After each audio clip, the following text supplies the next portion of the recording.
તો ગઈકાલના અધ્યાયમાં આપણે એક ચેપ્ટરમાં આપણે 2 પાર્ટ લીધા, બરાબર? અને એમાં આપણે શું શું સમજ્યા હતા? હવે તો બધાને આપણે 2 વખત રિવિઝન લીધું, બરાબર ને?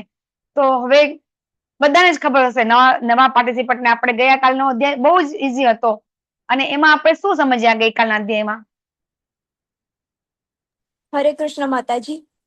યસ તારી માતાજી. અર્જુનને જે 5 પ્રશ્ન થાય છે એ કૃષ્ણ ભગવાનને પૂછે છે કે મને કરુણા થાય છે, હું પાપમાં જી પડી. પછી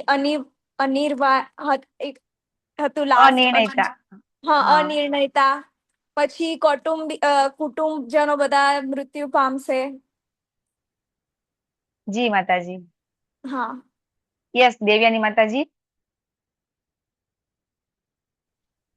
હરે કૃષ્ણ માતાજી. ગઈકાલે આપણે અધ્યાયમાં જોયું કે યુદ્ધની શરૂઆતમાં જે ઘોંઘાટ થાય છે એના 2 રીઝન આપણે જોયા કે બેયની વિપરીત અસરો કેવી રીતે થાય છે.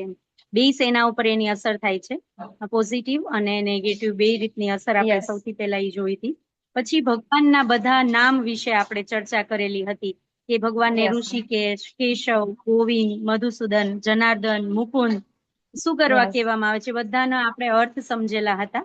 એની સાથે સાથે આપણે અર્જુનજીના પણ બધા નામ વિસ્તારથી જોયેલા હતા કે અર્જુનજીને પણ ઘણા નામથી સંબોધવામાં આવે છે. પરંતપ પણ કહેવામાં આવે છે, ગુડાકેશ કહેવામાં આવે છે. તો અર્જુનજીના નામ વિશે પણ આપણે ચર્ચા કરેલી હતી. અને એ પછી અર્જુનજી ભગવાનને પ્રશ્ન કરે છે કે અર્જુનજી કહે છે કે પેલા 1.27 આપણે કહેલું કે અર્જુન ને કરુણા થાય છે, એને પોતાના મનમાં એ પોતે સારા છે એટલા કે એના લીધે એના મનમાં કરુણા થાય છે. અને 1.28 પણ અર્જુનને એ જ વિશે આપણે જોયેલું હતું. એટલે 1.27 થી 1.29 સુધી આપણે એ વિશે કે અર્જુનને કરુણા કેવી રીતે થાય છે એ વિશે વિસ્તૃતથી તમે સમજાવેલું હતું.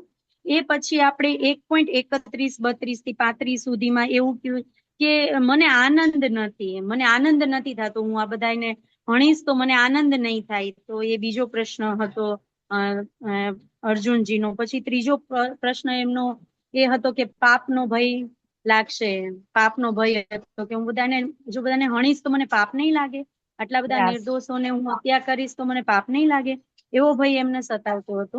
એ પછી એમણે આપણે 6 પ્રકારના આતાતાઈ વિશે પણ આપણે શીખ્યા હતા ગઈકાલે કે એ કયા કયા આતાતાઈ છે.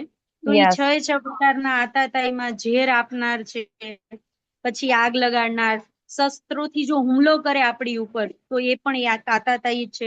લૂંટવાને પણ એક આતાતાઈ જ કહેવાય છે. પછી જમીન પર કોઈ આપણી જમીન હોય એના ઉપર કોઈ કબજો કરી લે તો એ પણ એક પ્રકારના આતાતાઈ છે. અને પત્નીનું અપહરણ કરે હોય તો એ પણ આતાતાઈ છે. એવા 6 પ્રકારના આપણે આતાતાઈ વિશે સમજ્યા હતા. એ પછી અર્જુનજી વળી પાછું કે છે કે કૌટુંબિક પરંપરાનો નાશ નહીં થાય ને એના વિશે અર્જુનજીને વળી ચિંતા થાય છે કે જો બધા જ અહીંયા હણાઈ જશે તો સ્ત્રીઓ એકલી થઈ જશે અને સ્ત્રીની ઉપર છત્રછાયા ન રહે તો શું એના વિપરીત પરિણામો આવે છે. કે આપણે એવું સમજીએ છીએ અત્યારના યુગમાં કે પુરુષ સમોવડી છે સ્ત્રીઓ, તો શા માટે એ પુરુષ સમોવડી નથી, તો એના વિશે પણ આપણે થોડું સમજાવેલું હતું. અને એ પછી તમે બહુ સરસ, મને એક વસ્તુ બહુ જ ગમેલી હતી, એ હતી કે તમે એમ કીધું તું સંસ્કાર, 16 સંસ્કાર વિશે તમે સમજાવેલું હતું, જે અત્યારના યુગમાં બધાએ જાણવા ખૂબ જ જરૂર છે. 16 સંસ્કાર મેં ડિટેલિંગમાં પણ લખેલા છે, પણ જો તમે કહો તો હું બધા 16 સંસ્કાર અહીંયા કહી શકું છું જો ટાઈમ હોય તો, નહીતર પછી હું 10 મિનિટ થઈ ગઈ છે. બહુ સરસ, તમે જરૂરથી નેક્સ્ટ લેવલ 1 લઈ શકશો. ખરેખર બહુ સરસ. તમે આખો જેને કહેવાય ને કે જે પાર્ટ 1 પાર્ટ 2 બંનેનું કમ્બાઈન કરી અને 100% તમે બધું ઇનપુટ તમે લઈ લીધું છે. બહુ સરસ માતાજી, ખૂબ ખૂબ ધન્યવાદ. તો હરે કૃષ્ણ. હરે કૃષ્ણ. બહુ સરસ, બહુ સરસ. તો બસ આવી રીતે તમે નોટ પેન લઈને બેસશો ને તો તમને પોઈન્ટ લખશો ને પછી તમે જયારે બીજી વાર L1 કરશો, ત્રીજી વાર L1 કરશો એટલે તમને તમારે પછી નોટ પણ નહીં જોવી પડે, બરાબર?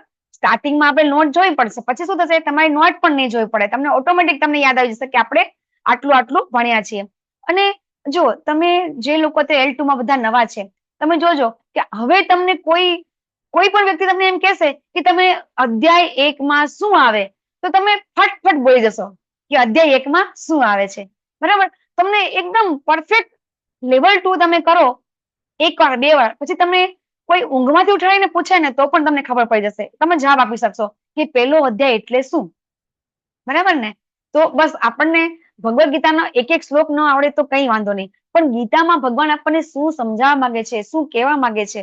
બરાબર, આપણે એક વસ્તુ એક થોડીક વસ્તુ મિસ થઈ ગઈ કે અર્જુનજી ગઈકાલે એવું બોલ્યા કે મને ગુરુકુળની અંદર જે ભણવામાં આવ્યું છે, બરાબર, એના ઉપરથી હું કહી રહ્યો છું કે આવું તો નથી ને, આવું તો નહીં ને, આવું તો. એટલે પોતાનું જ્ઞાન અર્જુનજી ગુરુકુળમાં જે અભ્યાસ કરી લીધો છે, એ અભ્યાસ કરેલો છે એટલે એ જ્ઞાન છે ભગવાનને બતાવી રહ્યા છે. બરાબર ને? અર્જુનજી છે, યસ, પોતાનું જે જ્ઞાન છે ગુરુકુળમાં જે ભણી ગયા છે, અને એમાં પછી પોતે કે છે કે મને ગુરુકુળમાં ભણ્યો છું ને એમાં મને આવું સમજવામાં આવ્યું હતું. એવો શ્લોક આપણે ગઈકાલે લીધો હતો. બરાબર છે ને? લેવલ 2 માં આપણે બધા શ્લોક લઈએ છીએ, એટલે એક આ શ્લોક ઉપરથી આપણે સમજી શકીએ છીએ કે અર્જુનજી દલીલ કેમ કરે છે અને આજે ભગવાન સ્મિત કેમ કરે છે, એ પણ આપણે આજે જોઈશું. બરાબર, કે અર્જુનજી જે દલીલ કરે છે, ભગવાન તો બધું જાણે છે ને. બરાબર, સેમ આવું ને આવું ભાગવતમનો પહેલા સ્કંદના 5મા અધ્યાયની અંદર જયારે વેદ વ્યાસજી છે એ જયારે ખૂબ વિમાસણમાં મુકાઈ જાય છે, ત્યારે નારદજી પણ સ્મિત કરે છે. આજે આપણે જોઈશું. તો અર્જુનજી છે પોતાની દલીલ પોતાના જ્ઞાનના આધારે કરી રહ્યા છે.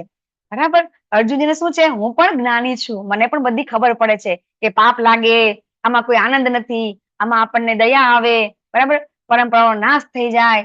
તો આ બધી વસ્તુ છે અર્જુનજી કહી રહ્યા છે. કેવી રીતે કહી રહ્યા છે કે હું બધું ભણેલો છું, મને બધી ખબર પડે છે.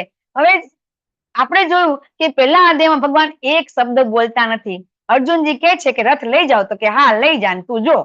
બરાબર, આટલું જ ભગવાન કહે છે, બાકી ભગવાન કઈ બોલતા નથી. એટલે આપણે પણ જયારે કોઈની પાસેથી જ્ઞાન લેવું હોય ને, તો જ્યારે આપણે જ્યાં સુધી આપણું જ્ઞાન છે આપણા ગુરુ મહારાજ પાસે પ્રદર્શિત કરશું, તો ગુરુ મહારાજ આપણને કઈ સમજાવશે નહીં. એટલે હંમેશા આપણું પાત્ર છે જ્યાં સુધી ખાલી નહીં હોય ત્યાં સુધી આપણે કઈ જ્ઞાન લઈ શકીશું નહીં. આટલું આપણને ખાલી પહેલા અધ્યાયમાંથી આપણને આટલું શીખવા મળે છે કે જ્યાં સુધી અર્જુનજી દલીલ ઉપર દલીલ કરે છે અને ભગવાન સાંભળે રાખે છે, કઈ નહીં બોલે. ભગવાન શ્રેષ્ઠ શિક્ષક કેમ છે એ પણ આપણે લેવલ 1 માં જોઈ રહ્યા છીએ, અને હવે આપણે અહીં પણ જોઈશું. તો જ્યારે આપણા ગુરુ મહારાજ પણ આપણને ક્યારે કહેશે કે જ્યારે આપણે એકદમ જેને કહેવાય કે કોઈ પણ જાતના શસ્ત્ર બધા નીચે મૂકી દેશું, અર્જુનજી શસ્ત્ર હેઠા મૂકી દે છે, એવી રીતે આપણે પોતાના બધા જ્ઞાન જે આપણું ભૌતિક જ્ઞાન છે એ જ્ઞાન આપણે જયારે મૂકી દેશું ત્યારે આપણને કઈ જ્ઞાન મળશે. બરાબર છે? યસ, દેવાની માતાજી કઈ કેવું છે તમારે? જો આ તમને ગઈકાલના અધ્યાયનો તમને સાર મેં કહી દીધો. બરાબર, આમાં આપેલો છે. હા માતાજી, મારો છે ને એક પ્રશ્ન હતો કે આપણે યુદ્ધ ન કરવાના અર્જુનજીના 5 કારણો હતા. તો અત્યારે જે આપણે પ્રશ્ન લીધા ને એમાં 4 કારણો જ મને ક્લિયર થયા છે. હા, પાંચમું આજે આવશે. કયું હતું? અત્યારે આવશે. મને કાલનો એ પ્રશ્ન તો કાલે પણ મેં હેન્ડ રેસ કર્યો હતો, પણ મારો ટર્ન ના આવ્યો, એટલે મેં તો આજે પૂછી લઉં માતાજીને. તો પાંચમું આપણે આજે 5મું કારણ આજે આવશે, અનિર્ણયતા, એમાં હવે આવશે. બરાબર, તો હજી આ જે 2.1 થી 2.10 છે ને, એમાં જયારે આપણા 2 શ્લોક આવશે ને એની અંદર અર્જુનને વધારે તકલીફ પડે છે કે મારે શું કરવું, એ અનિર્ણયતા છે એ અત્યારે આવશે. બરાબર છે? તો હવે આપણે શ્લોક જોઈશું. હવે સંજયજી બોલે છે, સ્ટાર્ટિંગ સંજયજી થાય છે. સંજય શું કે છે કે આવી રીતે, બરાબર, જ્યારે અર્જુનજી પૂછે છે ભગવાનને અને અર્જુનજી ભગવાનને કહે છે કે હવે મારે યુદ્ધ કરવું નથી, તો પછી ભગવાન કૃષ્ણ હવે શું કે છે એ સંજયજી હવે ધૃતરાષ્ટ્રને કહી રહ્યા છે. તો હવે ભગવાન બોલે છે. તો અહીંયા શ્રી ભગવાન ઉવાચો, હવે ભગવાનનું પહેલું વાક્ય આવ્યું અહીંયાથી. તો હવે આપણે અહીંયા એટલું યાદ રાખવાનું છે કે જ્યારે તમારી પાસે કોઈ પણ ગીતા હશે, ચલો પ્રભુપાદની નથી, બીજી કોઈ ગીતા છે, ભગવદ ગીતા છે, એ એટલા બધા લોકોએ લખી છે કે 1000 કરતા તો વધારે ગીતા માર્કેટમાં છે. લેખકોએ અલગ અલગ લખેલી 1000 જાતની ગીતાઓ છે. કેટલી? 1000 કરતા વધારે ભગવદ ગીતા ઉપલબ્ધ છે માર્કેટની અંદર. પણ દરેકે દરેક ગીતાની અંદર જ્યારે ભગવાન બોલે છે ત્યારે શ્રી ભગવાન ઉવાચ જ આવે છે. પછી એ ગીતા કોઈ નિરાકારવાદી લખેલી હોય, બરાબર, કોઈ સકામ કર્મી લખેલી હોય, કોઈ પણ વ્યક્તિ લખેલી હશે, તો ત્યાં ભગવાન બોલે ત્યાં ભગવાન ઉવાચ જ આવે છે. એ લોકો ભગવાનને માને કે ન માને. કોઈ યુગ પુરુષ કે છે, કોઈ આદિ પુરુષ કે છે, કોઈ કે છે કે એ તો જેને કહેવાય કે બહુ યોગી હતા, બરાબર. પછી કોઈ એને મનુષ્ય કે છે. તો પણ જ્યારે આ ગીતાનો ઉપદેશ ભગવાન આપે છે અને એમાં ભગવાન જયારે બોલે છે ત્યારે ફક્ત ને ફક્ત શ્રી ભગવાન ઉવાચ જ આવે છે. આ વસ્તુ આપણે મગજમાં બહુ જેને કહેવાય ઠસાવી પડશે. આપણે લેવલ 1 લીધું, આપણે ઓરિએન્ટેશન ક્લાસ લીધો આપણે, ત્યારે પણ આપણે કીધું, આપણે કેટલું તમે સમજાવ્યું છે કે એમાં સૌથી વધારે શ્રેષ્ઠ હોય ને તો ભાગવતમના જે ભાગવતમનો જે પહેલો સ્કંદ છે એનો 3જો અધ્યાયનો 28મો શ્લોક છે ને કે એતે ચ અંશ કલા પુષ્યમ કૃષ્ણસ્તુ ભગવાન સ્વયં. તો આ શ્લોકની પહેલા 24 અવતાર વિશે વેદવ્યાસજી લખે છે. આ 28મો શ્લોક વેદવ્યાસજી લખે છે એ પહેલા 27 શ્લોક સુધી ભગવાનના 24 અવતાર આવે છે. પછી એ 24 અવતાર પછી આ 28મા શ્લોકમાં વેદવ્યાસજી લખે છે કે એ તે ચ અંશ કલા, બરાબર. તો કે આ બધા શું છે તો કે અંશ અથવા તો કલા. તો કોના? તો કે ભગવાન કૃષ્ણ. કૃષ્ણસ્તુ ભગવાન સ્વયં. કૃષ્ણ છે એ પોતે સ્વયં ભગવાન છે. બાકી બધા તો કે બીજા બધા અવતાર છે, કાં તો અંશ છે કાં તો એમની કલા છે. આ શ્લોક જો આપણે સમજી જઈએ ને તો પછી ભગવાન કૃષ્ણ વસુદેવ દેવકીના પુત્ર છે, એ પૂર્ણ પુરુષોત્તમ પરમેશ્વર છે એ આપણે સમજી શકીશું. બાકી તો શું છે, હા, ભગવાન ક્યારે આવ્યા તો કે 5000 વર્ષ પહેલા આવ્યા અને વસુદેવ અને દેવકીના ઘરે એમને જન્મ લીધો. આટલું જ આપણે સમજી શકીએ છીએ. જો આ સમજીએ નહીં તો આ ગીતાના શ્લોક આપણને ક્યારે સમજાશે નહીં. તો એટલા માટે અહીંયા અનુવાદમાં પ્રભુપાદ લખે છે કે પૂર્ણ પુરુષોત્તમ પરમેશ્વર બોલ્યા. તો પૂર્ણ પુરુષોત્તમ પરમેશ્વર કોણ છે? તો એ છે શ્રી કૃષ્ણ ભગવાન. અને એ ભગવાનનું નામ શું છે તો કે શ્રી કૃષ્ણ. તો ઘણી વખત ઘણા પ્રશ્ન કરે છે કે શ્રી કૃષ્ણ નામ છે એ તો દ્વાપર યુગમાં આવ્યું છે, બરાબર ને? ભગવાન ક્યારે આવ્યા? હમણાં 5000 વર્ષ પહેલા આવ્યા. તો પેલા શું નામ હતું? મને પ્રશ્ન થયો હતો, તમને થયો કે નહીં મને ખબર નહીં. કે ત્રેતામાં, સતયુગમાં, સતયુગ પેલા કઈ નહોતું ત્યારે, તો કે ત્યારે પણ ભગવાનનું નામ પણ શ્રી કૃષ્ણ જ છે, હતું અને રહેશે. શ્રી કૃષ્ણ નામ એવું નથી કે 5000 વર્ષ પહેલા આવ્યા એટલે થયું. એ વસુદેવ એટલે કે પોતે વાસુદેવ છે. તો એ વાસુદેવ છે એ ત્રેતામાં પણ વાસુદેવ હતા, સતયુગમાં પણ હતા. આપણે સમજી ગયા કે જયારે ધ્રુવ મહારાજને સતયુગમાં નારદજીએ મંત્ર આપ્યો તો ઓમ નમો ભગવતે વાસુદેવાય. વાસુદેવાય એટલે વસુદેવ પુત્ર. તો એ તો સતયુગમાં થયા, ભગવાન દ્વાપરમાં થયા, બરાબર. તો એમ સમજવાનું છે કે આ ચક્ર સતયુગ, ત્રેતા, દ્વાપર, કલયુગ, પાછો સતયુગ, આ ચાલ્યું જ રહેવાનું ચક્ર. આ ચક્ર ક્યારેય પતવાનું નથી. એક મનુ મહારાજ છે, મનુ મહારાજના જીવનમાં 71 વખત આ વસ્તુ આવે છે. બ્રહ્માજીના એક દિવસમાં 1000 વખત આવે છે. તો આ ચક્ર ચાલુ જ રહેવાનું, ચાલુ જ રહેવાનું, ચાલુ જ રહેવાનું, બરાબર. તો એ રીતે આપણે સમજવાનું છે. હવે ભગવાન અહીંયા અર્જુનજીને હવે થોડો મીઠો ઠપકો આપે છે. જો કોઈ બી જયારે કોઈ આપણા ગુરુ મહારાજ હોય ને એ આપણા ગુરુ મહારાજ પણ આપણને મીઠો ઠપકો આપશે. એવી રીતે આપણને જયારે જો આ જમાનામાં કેવું છે કે આપણા બાળકોને પણ આપણે કંઈ કહી શકતા નથી. એટલા માટે જ આપણે એવા કોઈ વ્યક્તિની જરૂર છે કે જે આપણને સાચી દોરવણી આપે. નહીં તો શું થાય, આપણે જે કરતા હોય કરતા જ રહેશું અને એમાંથી આપણો અંતિમ ગોલ આપણને ક્યારે પ્રાપ્ત થશે નહીં. હવે અહીંયા અર્જુન એમ કે છે કે હે અર્જુન, તારા મનમાં આવી મલિનતા ક્યાંથી આવી? શા માટે આવું કે છે? મલિનતા કેમ કે છે ભગવાન? કોઈ મને કહેશે આને મલિનતા કેવી રીતે કહેવાય? ભગવાન એમ કે છે કે જીવનનું મૂલ્ય જાણનાર મનુષ્ય માટે તે લેશ માત્ર યોગ્ય નથી અને એનાથી ઉચ્ચતર લોકની નહીં પરંતુ અપયશની પ્રાપ્તિ થાય છે. આવું ભગવાન અર્જુનને શા માટે કહે છે? જેને કહેવાય ને કે ખરાબ કે છે ને, સાઉથ બોલતા નથી ભગવાન. તો આવું સ્ટાર્ટિંગમાં જ ભગવાન આવું શા માટે બોલે છે? કોઈ કહેશે? અર્જુનજીને ભગવાન આવું શા માટે કહે છે? યસ નિલેશ પ્રભુજી. હરે કૃષ્ણ માતાજી. કેમ કે અર્જુન જે છે એ નીતિ શાસ્ત્ર અને અર્થશાસ્ત્ર એ જે ભણીને આવ્યા છે એ પ્રમાણે વાત કરે છે અને ડાઈ પંડિતાઈ જેવી વાતો કરે છે, પણ જે એમનું પોતાનું નિયત કર્મ કરવાનું છે ત્યાં પીછેહટ કરે છે અને એમને હજુ સુધીને ખબર નથી કે ભક્તિ યોગ જે છે ભગવાને જે કીધું છે એ કાર્ય એ સૌથી ઉપર આવે છે. તો એટલા માટે ભગવાન એમને ઠપકો આપે છે, મીઠો ઠપકો આપે છે. હા, અને હજી પાછા શું કે છે કે હે પૃથા પુત્ર, આવી હીન નામ હૃદયને તાબે ન થઈશ, તને શોભતી નથી, કારણ કે તું ક્ષત્રિય છે. બરાબર, આ શ્લોક પરથી તમને થોડું ખ્યાલ આવી જશે કે પેલા તો એ પૂથા પુત્ર કે છે, હે શું કે છે, હે પાર્થ. અહીંયા પહેલી વખત એ એના માતાના નામથી સંબોધન કરે છે. પૂથા પુત્ર એટલે એ કુંતી માતાનું નામ છે પૂથા. આપણને ખબર છે કે કુંતી માતાનું નામ ખરેખર કુંતી માતા છે. એ એમનું જે જન્મ છે એ વસુદેવ અને એમના જે ભાઈ છે એમના ઘરે થયો હતો, પરંતુ પછી કુંતી જે મહારાજ છે એ કુંતી ભોજ છે ને એમને કોઈ સંતાન નહોતું ને, એટલા માટે એ પૃથુરાજા છે એમને આપી દે છે, એટલા માટે કુંતી નામ પડે છે. બરાબર, તો અહીંયા કુંતી માતા કેવી વ્યક્તિ છે કે કુંતી માતાને આખી જિંદગી કેટલી બધી તકલીફ પડે છે, પણ છતાં પણ ક્યારેય એ પોતે નાસીપાસ થતા નથી. એટલે એ યાદ કરાવે છે કે તું કોનો પુત્ર છે, એવું યાદ કરાવે છે કે હે પૂથા પુત્ર કે સંબંધો છે. અને પછી સંબોધન કરીને શું કે છે કે તું તો ક્ષત્રિય છે. ભગવાન આવા શબ્દો એટલા માટે કે છે કે ક્ષત્રિયને માટે આવી વસ્તુ સોંપતી જ નથી.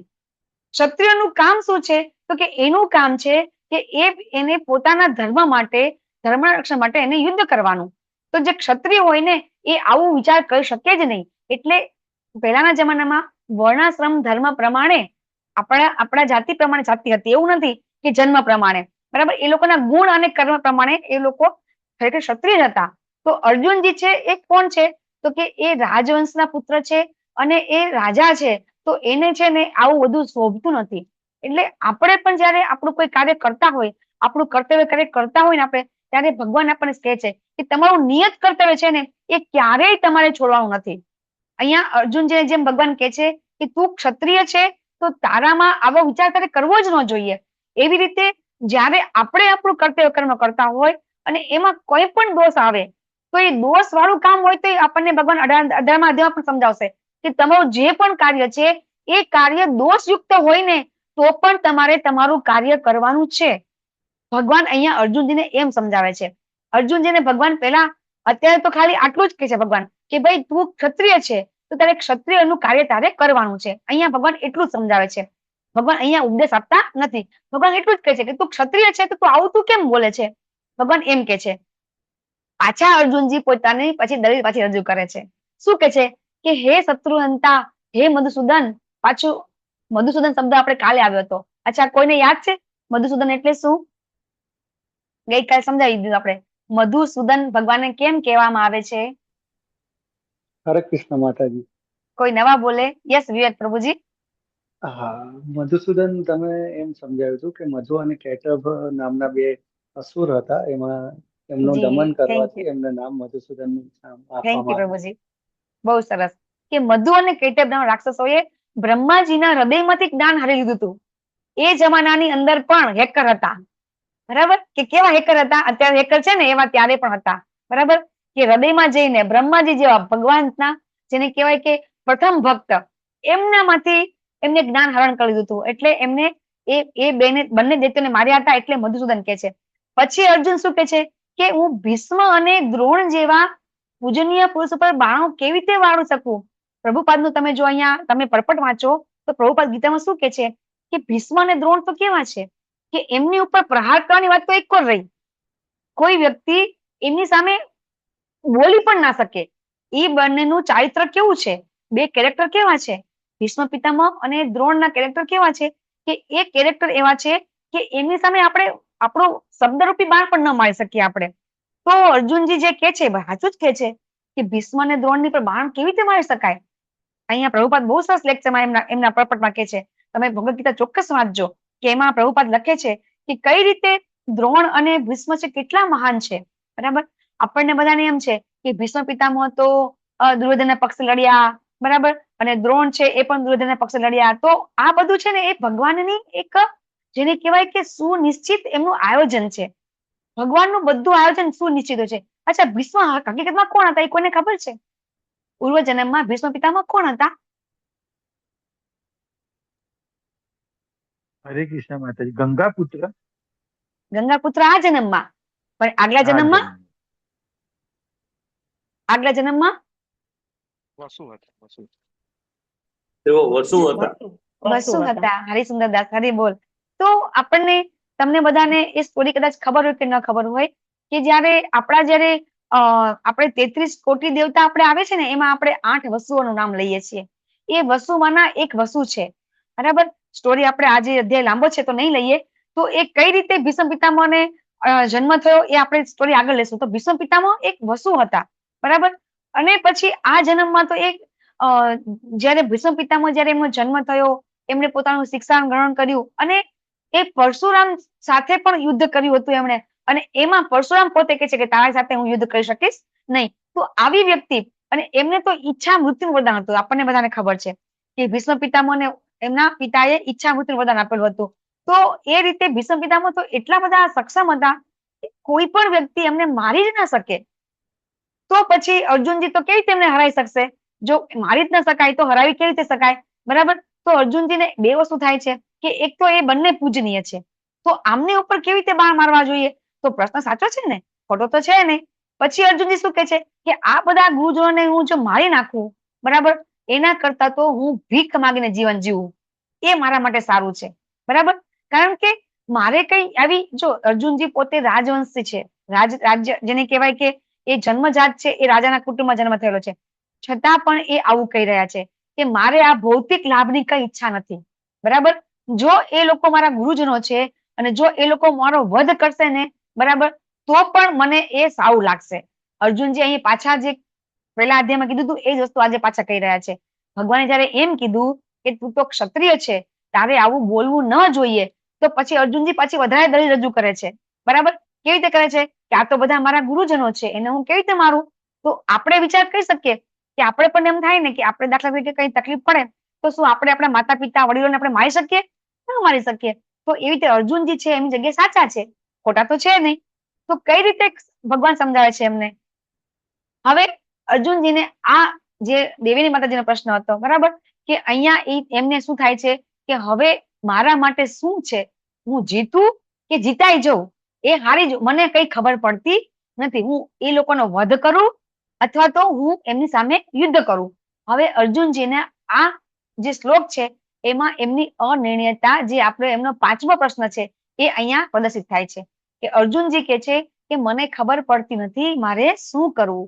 એ એમનો આ 5મો પ્રશ્ન, બરાબર. માતાજી, દેવાની માતાજી, તમે કહેતા હતા ને કે 5મો પ્રશ્ન કયો, તો એ આપણે બીજા અધ્યાયમાં આવે છે, બરાબર. પણ આપણે શું કરતા હોઈએ છીએ, આપણે શું કરતા હોઈએ છીએ કે આપણને યાદ રહે ને એટલે આપણે એકી સાથે 5 પ્રશ્ન લઈ લઈએ છીએ કે અર્જુનજીને ટોટલ 5 પ્રશ્ન થાય છે. અને પછી અર્જુનજીનો જવાબ ભગવાન ક્યારે આપે છે? તો આ શ્લોક આપણે બધાએ કંઠસ્થ કરવાનો છે, બીજો શ્લોક, બરાબર.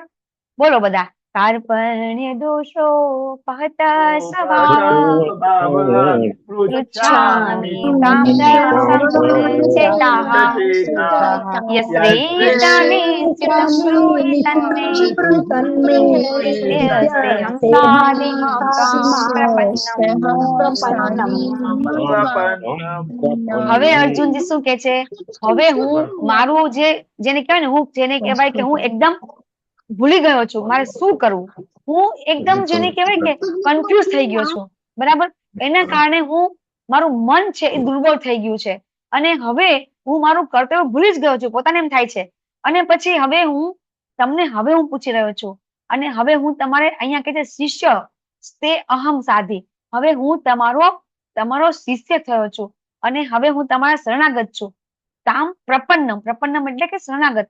હવે હું તમારે શરણાગત થયો છું, હવે તમે મને ઉપદેશ આપો.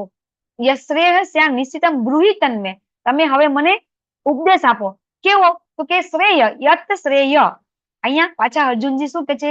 આપણને શ્રેય અને પ્રેય આપણે લેવલ 1 માં પણ શીખી ગયા. તો શ્રેય એટલે શું અને પ્રેય એટલે શું? તો શ્રેય એટલે કે જે ખરેખર મારા માટે ભવિષ્યમાં પણ મારા લાંબા ગાળે પણ મને સારો ફાયદો હોય એવું. અને પ્રેય એટલે કે ટૂંકા ગાળાનો ફાયદો. તો અહીંયા અર્જુનજી પોતાનો લાંબા ગાળાનો ફાયદો પૂછી રહ્યા છે કે મારા માટે લાંબા ગાળે કયું કલ્યાણકારી છે એ તમે મને કહો. તો હવે અત્યાર સુધી અર્જુનજી ભગવાનના મિત્ર હતા અને હવે અર્જુનજી ભગવાનના શિષ્ય બની ગયા છે અને એટલે ભગવાન છે હવે જવાબ આપે છે. તો આપણા માટે પણ જયારે આપણને કાંઈ ન સમજણ પડે, એમ લાગે કે હવે મને કઈ ખબર પડતી નથી, તો ચોક્કસથી રાતે સૂતી વખતે આ શ્લોકનું મનન કરવાથી સવાર સુધીમાં જવાબ મળી જશે. બધા લોકોનો અનુભવ છે અને તમને તો પણ થશે કે જ્યારે તમે પણ તકલીફ પડે, જો આપણા બધાની લાઈફમાં તકલીફ તો આવે જ છે, કારણ કે ભગવાન શું કીધું છે, આ જગત કેવું છે, દુઃખાલયમ અશાશ્વતમ, બરાબર? દુઃખ તો આપણે જગતમાં છે જ. તો કોઈ વ્યક્તિ એમ કે ના ના મને તો બહુ સુખ છે, મને તો કોઈ તકલીફ નથી, તો એ વસ્તુ અહીંયા આ જગતમાં શક્ય નથી. યસ સીમા માતાજી.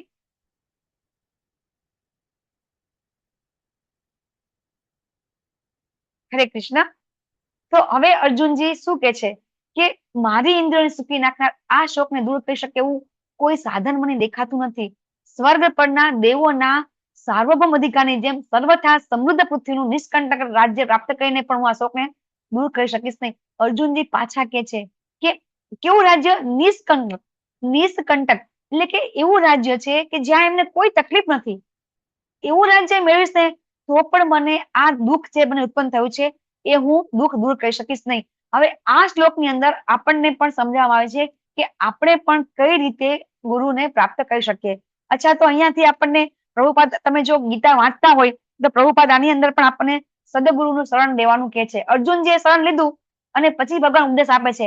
તો આની ઉપરથી આપણે શું સમજવાનું છે કે આપણે પણ ગુરુનું શરણ લેવું પડશે. જો કોઈ એમ કહેતું હોય કે ભગવદ ગીતામાં ક્યાંય લખ્યું નથી કે ગુરુ લેવા જોઈએ અથવા તો ગુરુનું શરણ લેવું જોઈએ, તો આ બંને શ્લોકમાં પ્રભુપાદ છે આપણને પરપટમાં સમજાવે છે, ભાવાર્થમાં સમજાવે છે કે આપણે પણ જ્ઞાન પ્રાપ્ત કરવું હશે તો ચોક્કસથી આપણે ગુરુનું શરણ પ્રાપ્ત કરવું પડશે, નહીતર આપણને ક્યારેય જ્ઞાન આપણને મળશે નહીં, અથવા તો આપણે ગમે એટલો પ્રયત્ન કરશું તો આપણે સમજાશે નહીં. તો ગુરુ કેવા હોવા જોઈએ એ મને તમે કહેશો? આપણે ગુરુ કોને બનાવવા જોઈએ? ગુરુ કેવા હોવા જોઈએ? ગુરુ ક્યારે મળે? ગુરુ કેવી રીતે મળે? આ બધા પ્રશ્નો તમને પણ થવા જોઈએ, મને પણ થતા હતા. તો આ પ્રશ્નનો જવાબ તમારી પાસે છે ખરા કોઈની પાસે? ગુરુ કેવા હોવા જોઈએ? ગુરુ કોને બનાવવા જોઈએ? કેમ ગુરુ બનાવવા જોઈએ? કેમ એમને ગુરુ જ્ઞાન નો આપણને ભગવાનની નજીક લઈ જાય એવા હોવા જોઈએ. યસ રૂના માતાજી, યસ હરે સાચી વાત છે. કૃષ્ણ માતાજી, ગુરુ શિષ્ય પરંપરામાં હોવા જોઈએ. યસ સાચું છે, બંને સાચા છો. પછી ગુરુ આપણે ગુરુ કેવા હોય છે, કોને ગુરુ બનાવવા જોઈએ? તમને જે પણ ખબર હોય તમે બોલી શકો છો, તમને જે પણ જ્ઞાન હોય એ. હરે કૃષ્ણ માતાજી. યસ જેને પ્રભુજી. શાસ્ત્રોનું સંપૂર્ણ જ્ઞાન હોવું જોઈએ અને પોતે જેટલા ભક્તિભાવ વાળા હોવા જોઈએ. Yes yes yes. હા હા બોલો બોલો, વાંધો નહીં, બોલો, તમને જે આવડે એ બોલો. જેને પોતાને ભગવાનનો અનુભવ થયો હોય. યસ, આપણે વાત થઈ ગઈ છે. હા, આપણે તો પ્રભુપાદ છે ને પરપટમાં સમજાવે છે કે કિબા વિપ્ર કિબા ન્યાસી શુદ્ર કેને નય યહી કૃષ્ણ તત્વવેતા સેય ગુરુ હય. તો ચૈતન્ય ચૈતામૃત ની અંદર પ્રભુપાદ જ પરપટમાં લખે છે અને કહે છે કે કોઈ મનુષ્ય ભલે તે ગમે તેવો હોય, કે શુદ્ર હોય, કે શુદ્ર જાતિમાં જન્મેલો હોય, સંન્યાસી હોય, બ્રાહ્મણ હોય, પણ એ વ્યક્તિ ભગવાન શ્રી કૃષ્ણના ભક્તિના તત્વને જાણતો હોય ને તો તે સંપૂર્ણ અધિકૃત આધ્યાત્મિક ગુરુ છે. ચૈતન્ય ચૈતામૃત મધ્યલીલા 8.128. તો પ્રભુપાદ આપણને એ સમજાવે છે. અને પછી પદ્મ પુરાણમાં પણ પ્રભુપાદ છે ને આપણને ત્યારે તમે ગીતા વાંચશો ને તો એકે એક શ્લોકના અર્થની અંદર અલગ અલગ પુરાણ, બરાબર, ઉપનિષદ બધાના રેફરન્સ લઈને સમજાવે છે કે જેથી કરીને આપણને ખબર પડે કે પ્રભુપાદ છે એ જે પણ આપણને કહે છે એ બધું દરેક શાસ્ત્રમાંથી લખીને કહે છે. તો એમણે શું કીધું? ષટકર્મ નિપુણ વિપ્રો મંત્ર તંત્ર વિશારદ અવૈષ્ણવ ગુરુના સ્યાદ વૈષ્ણવ સ્વપચો ગુરુ.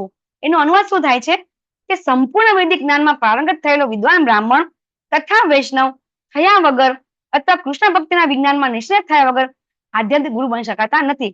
પરંતુ એક શુદ્ર જો તે વૈષ્ણવ કે કૃષ્ણ ભક્ત હોય ને તો તે આધ્યાત્મિક ગુરુ બની શકે છે. એટલે સૌથી પહેલા તો જે પણ કોઈ એવો ચાંડાળ પણ વ્યક્તિ હોય પણ છતાં પણ જયારે એ વૈષ્ણવ બની જાય છે ને તો એ ગુરુ બની શકે છે. એટલે એવું નથી કે આપણે તો શું કહીએ છીએ કોઈ બ્રાહ્મણ હોય, બરાબર, ઉચ્ચ જ્ઞાતિનો હોય એ જ ગુરુ બની શકે. તો અહીંયા કોઈ શાસ્ત્રમાં એવું લખેલું નથી કે ગુરુ બનવા માટે અથવા ગુરુ બનાવવા માટે કોઈ વ્યક્તિએ પોતાનો જન્મનું જોવાનું છે. ક્યારેય જન્મ વિશે જોવાનું નથી. એ વ્યક્તિ વૈષ્ણવ હોવો જોઈએ, બરાબર, અને એને જ્ઞાન પરંપરામાં પ્રાપ્ત કરેલું હોવું જોઈએ. અને એવો વ્યક્તિ કે જે વ્યક્તિએ પોતાને ભગવાનનું તત્વ તથા દર્શન થયેલું છે. આપણને ચોથા અધ્યાયમાં આપણે સમજીશું કે જ્યારે આપણને ભગવાન સમજાવે છે કે કઈ રીતે આપણે જ્ઞાન કોની પાસેથી લેવું જોઈએ, કોને ગુરુ બનાવવા જોઈએ. તો એવા ગુરુને કે જે ગુરુ આપણને ભગવાન સુધી લઈ જાય, બરાબર, એ જ વ્યક્તિ છે આપણને ભગવાન સુધી લઈ જાય, એને આપણે ગુરુ બનાવી શકીએ છીએ. તો અત્યારે તો આપણે કેવું જોઈએ છે કે ગુરુ કેવા હોય છે બધા, બરાબર, કે બધા તમારી મનની ઈચ્છા પૂરી કરે, તમારા દુઃખ દૂર કરે, બરાબર. અત્યારે તો ઘણી જગ્યાએ તો પૈસાની પણ વાત હોય છે કે તમને પૈસા પણ તમને આપે, બરાબર. એવા પણ ગુરુ હોય છે કે જે તમારી આર્થિક સંકટ તમને દૂર કરે. તમને સારું લાગે ને, કોને ખરાબ, કોને ન સારું લાગે? જયારે કોઈ વ્યક્તિ તમને પૈસાની મદદ કરે તો તમને કેવું સારું લાગે? તો ખરેખર આ જે ભૌતિક જે સુખ સુવિધા છે એ ભૌતિક સુખ સુવિધા દૂર કરવાથી ભગવાન પ્રાપ્ત થતા નથી. આ જન્મ મરણ ચક્રમાંથી આપણે છૂટી શકતા નથી. આપણું દુઃખ, મોટું દુઃખ કયું છે? તો કે સૌથી મોટું દુઃખ છે આપણે આ જન્મ અને મરણમાંથી છૂટવું, બરાબર. હવે તમને હું કહું કે હવે આપણે નેક્સ્ટ જન્મ થાય, પાછું અત્યારે આપણે ભણી લીધું, અત્યાર સુધી આપણે પાછું નવો જન્મ થશે, પાછું એકડે એકથી ભણવું પડશે, પાછું. હવે તો જોજો તમે કે સ્કૂલમાં બધું જ્ઞાન, જે સાયન્સ છે, બધું વિજ્ઞાન છે, કેટલું આગળ વધી ગયું છે કે આમ જે આપણે બધું ભણતા હતા 10મા ધોરણમાં, એ બધું 8મામાં આવી ગયું છે, 12મામાં ભણતા હતા 10મામાં આવી ગયું છે, બરાબર. તો બધું આપણે નવો જન્મ થશે તો બધું ફરતી ભણવું પડશે, બરાબર. તો એ વસ્તુ આપણને સારી લાગશે? પછી જન્મ વખતે પણ માતાના ગર્ભમાં આપણે ઉલટું લટકવાનું છે.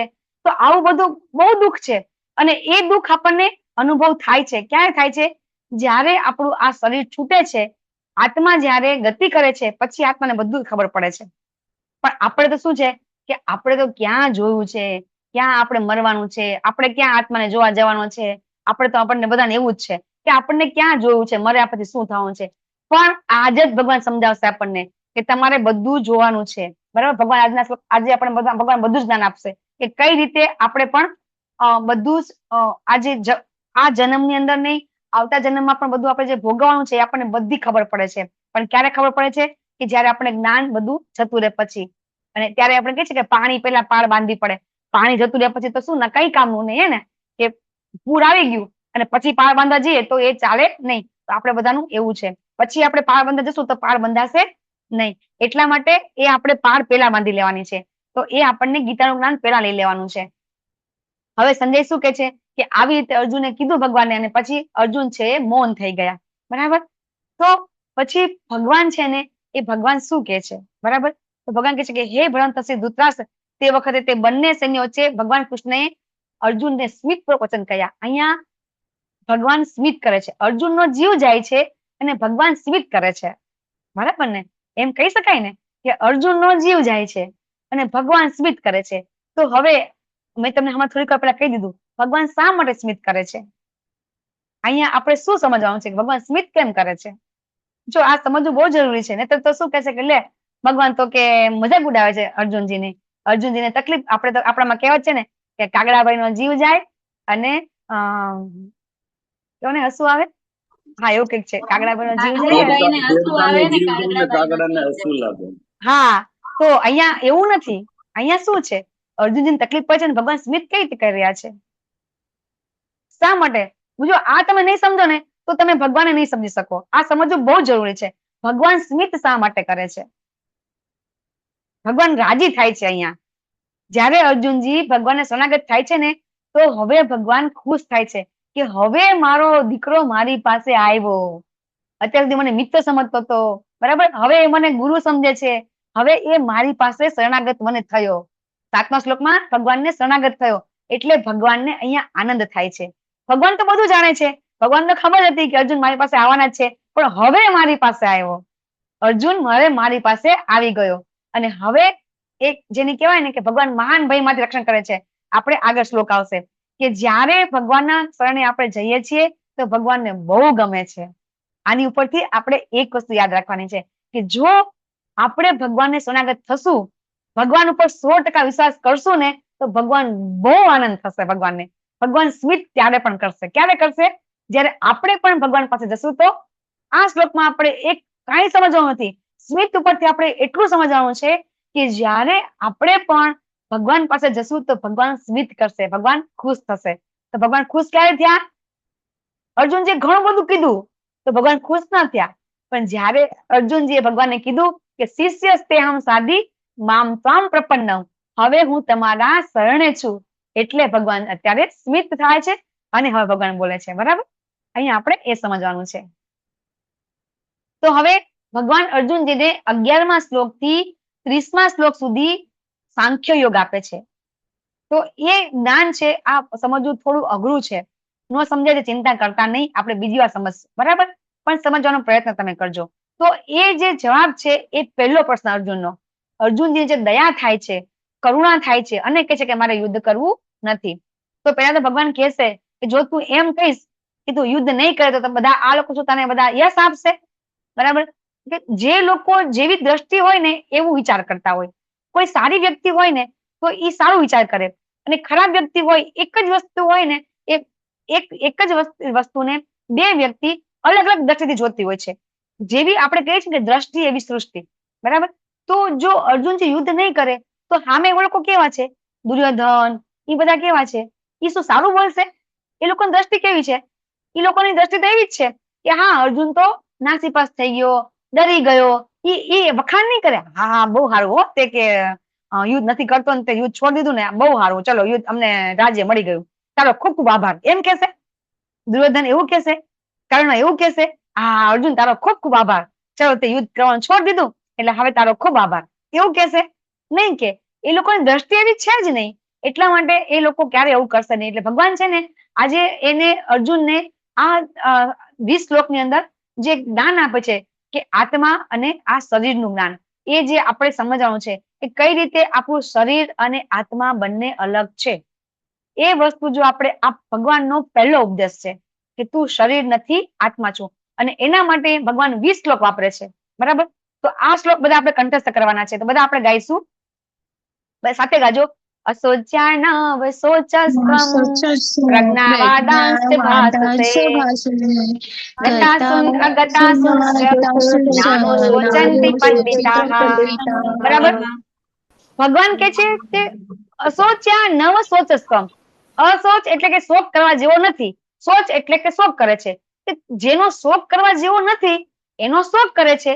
અને પ્રજ્ઞાવાદાંશ્ચ, પ્રજ્ઞા એટલે કે વિદ્વાન, વાદાંશ એટલે વાતો, તો કે વાતો તો વિદ્વતા ભરી કરે છે, ભાષશે તો કે બોલે છે. પછી અર્જુનને ભગવાન થોડો ઠપકો આપે છે કે તું જે વસ્તુનું શોક કરવા જેવો નથી એનો શોક કરે છે, અને મોટી મોટી વાતો કરે છે. વાતો મોટી મોટી કરે છે ને, અર્જુન જે કેવી મોટી મોટી વાતો કરી, પાપ નહીં લાગે, આમાં આનંદ નથી. મોટી મોટી વાતો કરીને બધી ગુરુકુળમાં ભણેલી બધી વાતો કરી અર્જુનજીએ, તો કે વાતો તો મોટી મોટી કરે છે, બરાબર? પણ વિદ્વાન કોને કહેવાય? તો કે ગતા એટલે કે ગયેલા, અગતા એ નથી ગયેલા, એટલે કે જે ગયેલા છે એટલે કે જે મરેલા છે, નથી ગયેલા તો કે જે જીવિત છે. તો કે જે જીવિત અને મૃત માટે પંડિત લોકો એટલે કે વિદ્વાન લોકો શોક કરતા નથી. ઈઝી છે ને સમજવું? આ શ્લોક સમજવું ઈઝી છે ને? પછી ભગવાન એવો ને એવો શ્લોક પછી બીજો બોલે છે કે નત્વે વાહમ જાતુ નાસમ ન ત્વમ નેમે જનાદિપાહ ન ચેવ ન ભવિષ્યામઃ સર્વે મયમતઃ પરમ. આ શ્લોકમાં બધા યાદ રાખવાનો છે. ભગવાન શું કે છે? એવું ક્યારેય નહોતું કે હું નહોતો કે તું નહોતો, અથવા તો આ બધા રાજા નહોતા. નત્વે વાહમ જાતુ નાસમ, તું કે હું, ન તો નેમે જનાદિપાહ એટલે બધા રાજાઓ, ન ચૈવ ન ભવિષ્યામઃ એટલે કે ભવિષ્યમાં પણ એવું નથી કે નહીં હોઈએ, સર્વભયમત પરમ. હવે ભગવાન પાછા આગળ બીજો શ્લોક કે છે કે એવું ક્યારેય નહોતું કે હુંય નહોતો, તુંય નહોતો, આ રાજા પણ નહોતા અને ભવિષ્ય પણ નહીં હોય. ભગવાન પાછા હજી એક શ્લોક કે છે દેહિનોસ્મિ યથા દેહે કૌમારમ યૌવનમ જરા તથા દેહાંતર પ્રાપ્તિરધીર સત્રેન મુહ્યતિ. હવે ભગવાન પાછા સમજાવે છે. શું સમજાવે છે? કે કઈ રીતે આત્મામાં અને શરીરમાં ફેર છે. તો કે છે કે આ દેહધારી આત્મા છે ને, બરાબર, એ આ શરીરમાં છે ને એટલા માટે આ શરીર છે ને એ પરિવર્તન થાય છે. પેલા બાળક છે, પછી એ યુવાન થાય છે, બરાબર, પછી વૃદ્ધ થાય છે. આવી રીતે પ્રભુપાદનો તમે પરપટ વાંચજો તમે, એમાં આપણા 6 પ્રકારના પરિવર્તન થાય છે. કયા પરિવર્તન થાય છે? તો પહેલા આપણો જન્મ લઈએ છીએ, પછી આપણે આપણું જેને કહેવાય કે પ્રોગ્રેસ થાય છે, આપણે મોટા થઈએ છીએ, પછી આપણે મોટા થઈને અમુક સમય આપણે સ્ટેડી રહીએ છીએ, બરાબર, પછી આપણે અમુક આડ પેદાશ ઉત્પન્ન કરીએ છીએ. દરેક વ્યક્તિ હોય એ જન્મ થાય પછી એ યુવાન થાય, પછી એ પોતે અનેક પછી સંતાનો ઉત્પન્ન કરે, બરાબર, પછી ધીમે ધીમે પછી એ ક્ષીણ થાય, પછી એ મૃત્યુ પામે. તો આ 6 અવસ્થા છે એ દરેક વ્યક્તિની હોય છે. તો આ વસ્તુ તો જે કોઈ સામાન્ય વ્યક્તિ હોય એ વ્યક્તિને ખબર ન પડે, પણ જો કોઈ જ્ઞાની હોય તો એને આવી બધી ખબર પડે છે. તો આપણે આવું સમજી શકીએ કે દાખલા તરીકે આપણે અત્યારે ઉંમર છે, કોઈ 30 વર્ષની, કોઈ 50 વર્ષ કે 20 વર્ષના છે, બરાબર? તો આપણે જયારે નાના હતા નાનપણનો ફોટો આપણે જોઈએ છીએ, તો એ શું અત્યારે જેવો છે આપણો ફોટો? નથી ને. તો આપણે શું કહીએ કે આ મારો ફોટો છે, એમ કહીએ છીએ ને. નાનપણનો ફોટો હોય, આપણે સ્કૂલ કોલેજનો ફોટો હોય અને આપણે રાખ્યો હોય કોઈ દિવસ, અને આપણે કોઈ દિવસ જોઈએ તો આપણે શું કહીએ કે આ મારો ફોટો છે. પણ અત્યારે તમે એવા તો દેખાતા નથી. આપણે અત્યારે એવા તો આપણે છીએ નહીં, છતાં પણ આપણે એને મારો ફોટો કહીએ છીએ. તો એ મારો એટલે કોણ છે? એ હું છું. એ હું કોણ છું? તો એ આત્મા છે. શરીર તો જુદું થઈ ગયું ને. આ શરીર તો એવું છે નહીં ને. આપણે લેવલ 1 માં પણ સમજાયા હતા કે દાખલા તરીકે આપણે આ હાથ છે, તો આપણે શું કહીએ છીએ? આ હાથ મારો છે. આપણે શું કહીએ છીએ? આ હાથ મારો છે. આપણે એમ નથી કહેતા કે હાથ હું છું. કહીએ છીએ આપણે કે આ હાથ હું છું. તો એટલે આ હાથ અને હું બે વસ્તુ અલગ થઈ ગઈ. હાથ મારો છે, હાથ હું છું નથી કહેતા. એટલે હાથ અને હું બે અલગ થઈ ગયું. જો આપણે એમ કહીએ કે હાથ હું છું તો બરાબર છે, તો એવું તો છે નહીં, બરાબર? તો એમ આપણે સમજવાનું છે કે આ આત્મા છે એ હું છું, આ શરીર છે એ હું નથી. આપણે આ શરીરને જ હું કહીએ છીએ અને આપણે શરીર માટે જ બધું કરતા રહીએ છીએ. તો એટલા માટે આપણને ભગવાન અહીંયા સમજાવે છે કે કઈ રીતે આપણે આ શરીર અને આત્મા બે અલગ છે. આપણે આમાંથી બહાર આવવાનું છે. આને કહેવાય છે દેહાત્મ ભાવ. દેહ સાથે આત્મભાવ, એટલે કે એને કહેવાય છે દેહાત્મ ભાવ. આપણે દેહાત્મ ભાવમાંથી બહાર નીકળવાનું છે. આપણે આ શરીર નથી, પણ આપણે આત્મા છીએ, આવું મગજમાં ઠસાવવાનું છે. પછી આટલું પૂરતું નથી હો. એટલું કરી અને પછી જો આપણે પૂરતા રહી જઈએ ને તો પછી આપણે નિરાકારમાં ફસાઈ જઈએ, બરાબર? માયાવાદમાં ફસાઈ જઈએ આપણે. પછી આગળ જ્ઞાન લેવાનું છે. શરીર નથી, આત્મા જાણવાનું છે અને પછી એના વિશે પણ આગળ જ્ઞાન લેવાનું છે. પણ અત્યારે આ સમજવું બહુ બહુ અઘરું છે, મુશ્કેલ છે કે આપણે આ શરીર નથી, આત્મા છીએ. કારણ કે આ આત્મા છે ને એ કરોડો કરોડ જન્મ લઈ લીધા છે, અનેક શરીર લીધા છે ને. અને એટલે આ શરીર અને આત્મા એવી રીતે બંને સંલગ્ન થઈ ગયા છીએ કે આપણને એમ જ છે કે આ શરીર એ જ સર્વશ્રેષ્ઠ છે. અને આપણે એવું જ માનીએ છીએ કે આ શરીર મૃત્યુ પામે ને પછી કાંઈ નથી. જે છે એ આ દુનિયામાં જ છે. ખાઓ પીઓ ને મજા કરો. આપણને કોઈ આવું સમજાવ્યું જ નથી. આપણને બધા શું સમજાવે છે? આપણા મા બાપ પણ આપણને શું કહે છે? સરસ સરસ ભણો, ડોક્ટર, વકીલ, એન્જિનિયર બનો, બરાબર? અને સારા વધારે પૈસા પ્રાપ્ત કરો, બહુ નામના મેળવો અને પછી મરી જાઓ, બરાબર છે? તો હું તમને કહું કે કેટલા વડવાઓ આગળ થઈ ગયા, જેની પાસે ઘણી જમીન હશે. ઘણા આપણા વડવાઓ રાજા હતા, બરાબર? અમે ક્ષત્રિય છીએ તો અમારા વડવાઓ રાજા હતા. તો કેટલાય રાજા હતા. તો એને કોણ યાદ રાખે છે અત્યારે? કોને એને યાદ છે? કોઈને યાદ છે? નથી યાદ ને. તો આપણા પૂર્વજોને પણ આપણે નથી યાદ રાખી શકતા, તો આપણને કોણ યાદ રાખવાનું હતું?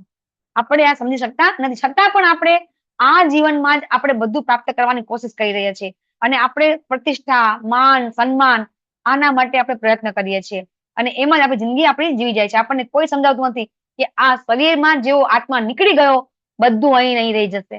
આપણને કાંઈ જ ખબર પડતી નથી કે આ શરીર છે શું છે. અહીંયા ભગવાન આગળ સમજાવે છે કે આ શરીર છે એ તો આત્માના વસ્ત્ર છે. અહીંયા ભગવાન આપણને સમજાવે છે આગલા શ્લોકમાં. અહીંયા ભગવાન પાછા એમ સમજાવે છે, આ બધા શ્લોક આપણે કંઠસ્થ કરવાના છે. માત્રા સ્પર્શાતુ કૌંતેય શીતોષ્ણ સુખ દુઃખદા આગમા પાયનો નિત્યાંશ સાંસાંસિતિક્ષ ભારત. ભગવાન સમજાવે છે કે જેવી રીતે શિયાળાની અંદર અને ઉનાળાની અંદર ઋતુમાં જેવી રીતે ઋતુ ફેરફાર થાય છે, એવી રીતે આ સુખ અને દુઃખ તો ક્ષણિક છે, આવજાવ કરશે. જેમ ઋતુ આવજાવ કરે છે એમ આ સુખ દુઃખ આવજાવ કરશે, બરાબર? અને આ બધું છે આપણી ઇન્દ્રિયોનો જે અનુભૂતિ છે એમાંથી થાય છે. તો તમે કદાચ યાદ હશે કે આપણે 5 ઘોડાવાળું દશરથ લીધું હતું, બરાબર છે? એમાં સૌથી પહેલા 5 ઘોડા હતા. એ શું હતું? 5 ઇન્દ્રિયો હતી, બરાબર? તો આ જે 5 ઇન્દ્રિયો છે એ 5 ઇન્દ્રિયો છે એ લગામ કોણ છે? તો કે મન છે, બરાબર છે? તો કે 5 ઇન્દ્રિયો અને આ જે લગામ છે એના કારણે આપણને આ બધું તકલીફ પડે છે. પણ જો આપણે આત્મા પરમાત્માનું જ્ઞાન પ્રાપ્ત થઈ જશે તો આપણને પણ આ સુખ દુઃખ લાગશે નહીં. આની ઉપર આપણે એવું સમજવાનું કે આપણે સંન્યાસી થઈ જવાનું છે, બરાબર? ઘણા લોકો એમ કે છે, આવા શ્લોક વાંચે ને તો કે છે કે શું આપણે સંન્યાસી થઈ જવાનું? સંન્યાસીને આવું ન થાય. આપણે તો બધા જેને કહેવાય કે કર્મી છીએ, તો કર્મી લોકોને તો આવું બધું થાય જ. તો ભગવાન આપણને સમજાવશે કે હા એવું થાય, સ્વાભાવિક છે. એ અઘરું ખોટું નથી, પણ ભગવાન આપણને એ પણ સમજાવશે કે આપણે શોક કોનો કરવો જોઈએ.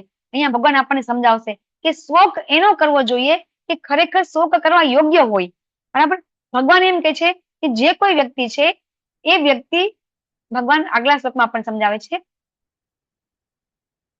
કે જ્યારે કોઈ વ્યક્તિ છે, આ શ્લોક પણ કંઠસ્થ કરવાનો છે કે ન જાયતે મ્રિયતે વા કદાચિન નાયમ ભૂત્વા ભવિતા વા ન ભૂય અજો નિત્યઃ શાશ્વતોયમ પુરાણો ન હન્યતે હન્યમાને શરીરે. આ જે શબ્દ છે ન હન્યતે હન્યમાને શરીરે, આ શબ્દ છે એ પ્રભુપાદ એમના બધા લેક્ચરમાં બોલતા હોય છે. શા માટે? કે આ જે આત્મા છે ને, એ આત્મા છે એ ક્યારે હણાતો નથી, અને આ શરીર હણાય છે ને ત્યારે પણ તે હણાતો નથી. એટલે કે જયારે આપણું મૃત્યુ થાય છે ને, તો આત્માનું મૃત્યુ થતું નથી. તો કે આત્મા કોઈ વખતે જન્મ પણ લેતો નથી અને એનું મૃત્યુ પણ થતું નથી. ન જાયતે મ્રિયતે વા કદાચિન. તો કે આ જે આત્મા છે ને, એનો જન્મ પણ નથી અને એનું મૃત્યુ પણ નથી. બરાબર. અને પછી કે છે એ પછી ભવિષ્યમાં જન્મવાનો પણ નથી અને જન્મ લેશે પણ નહીં.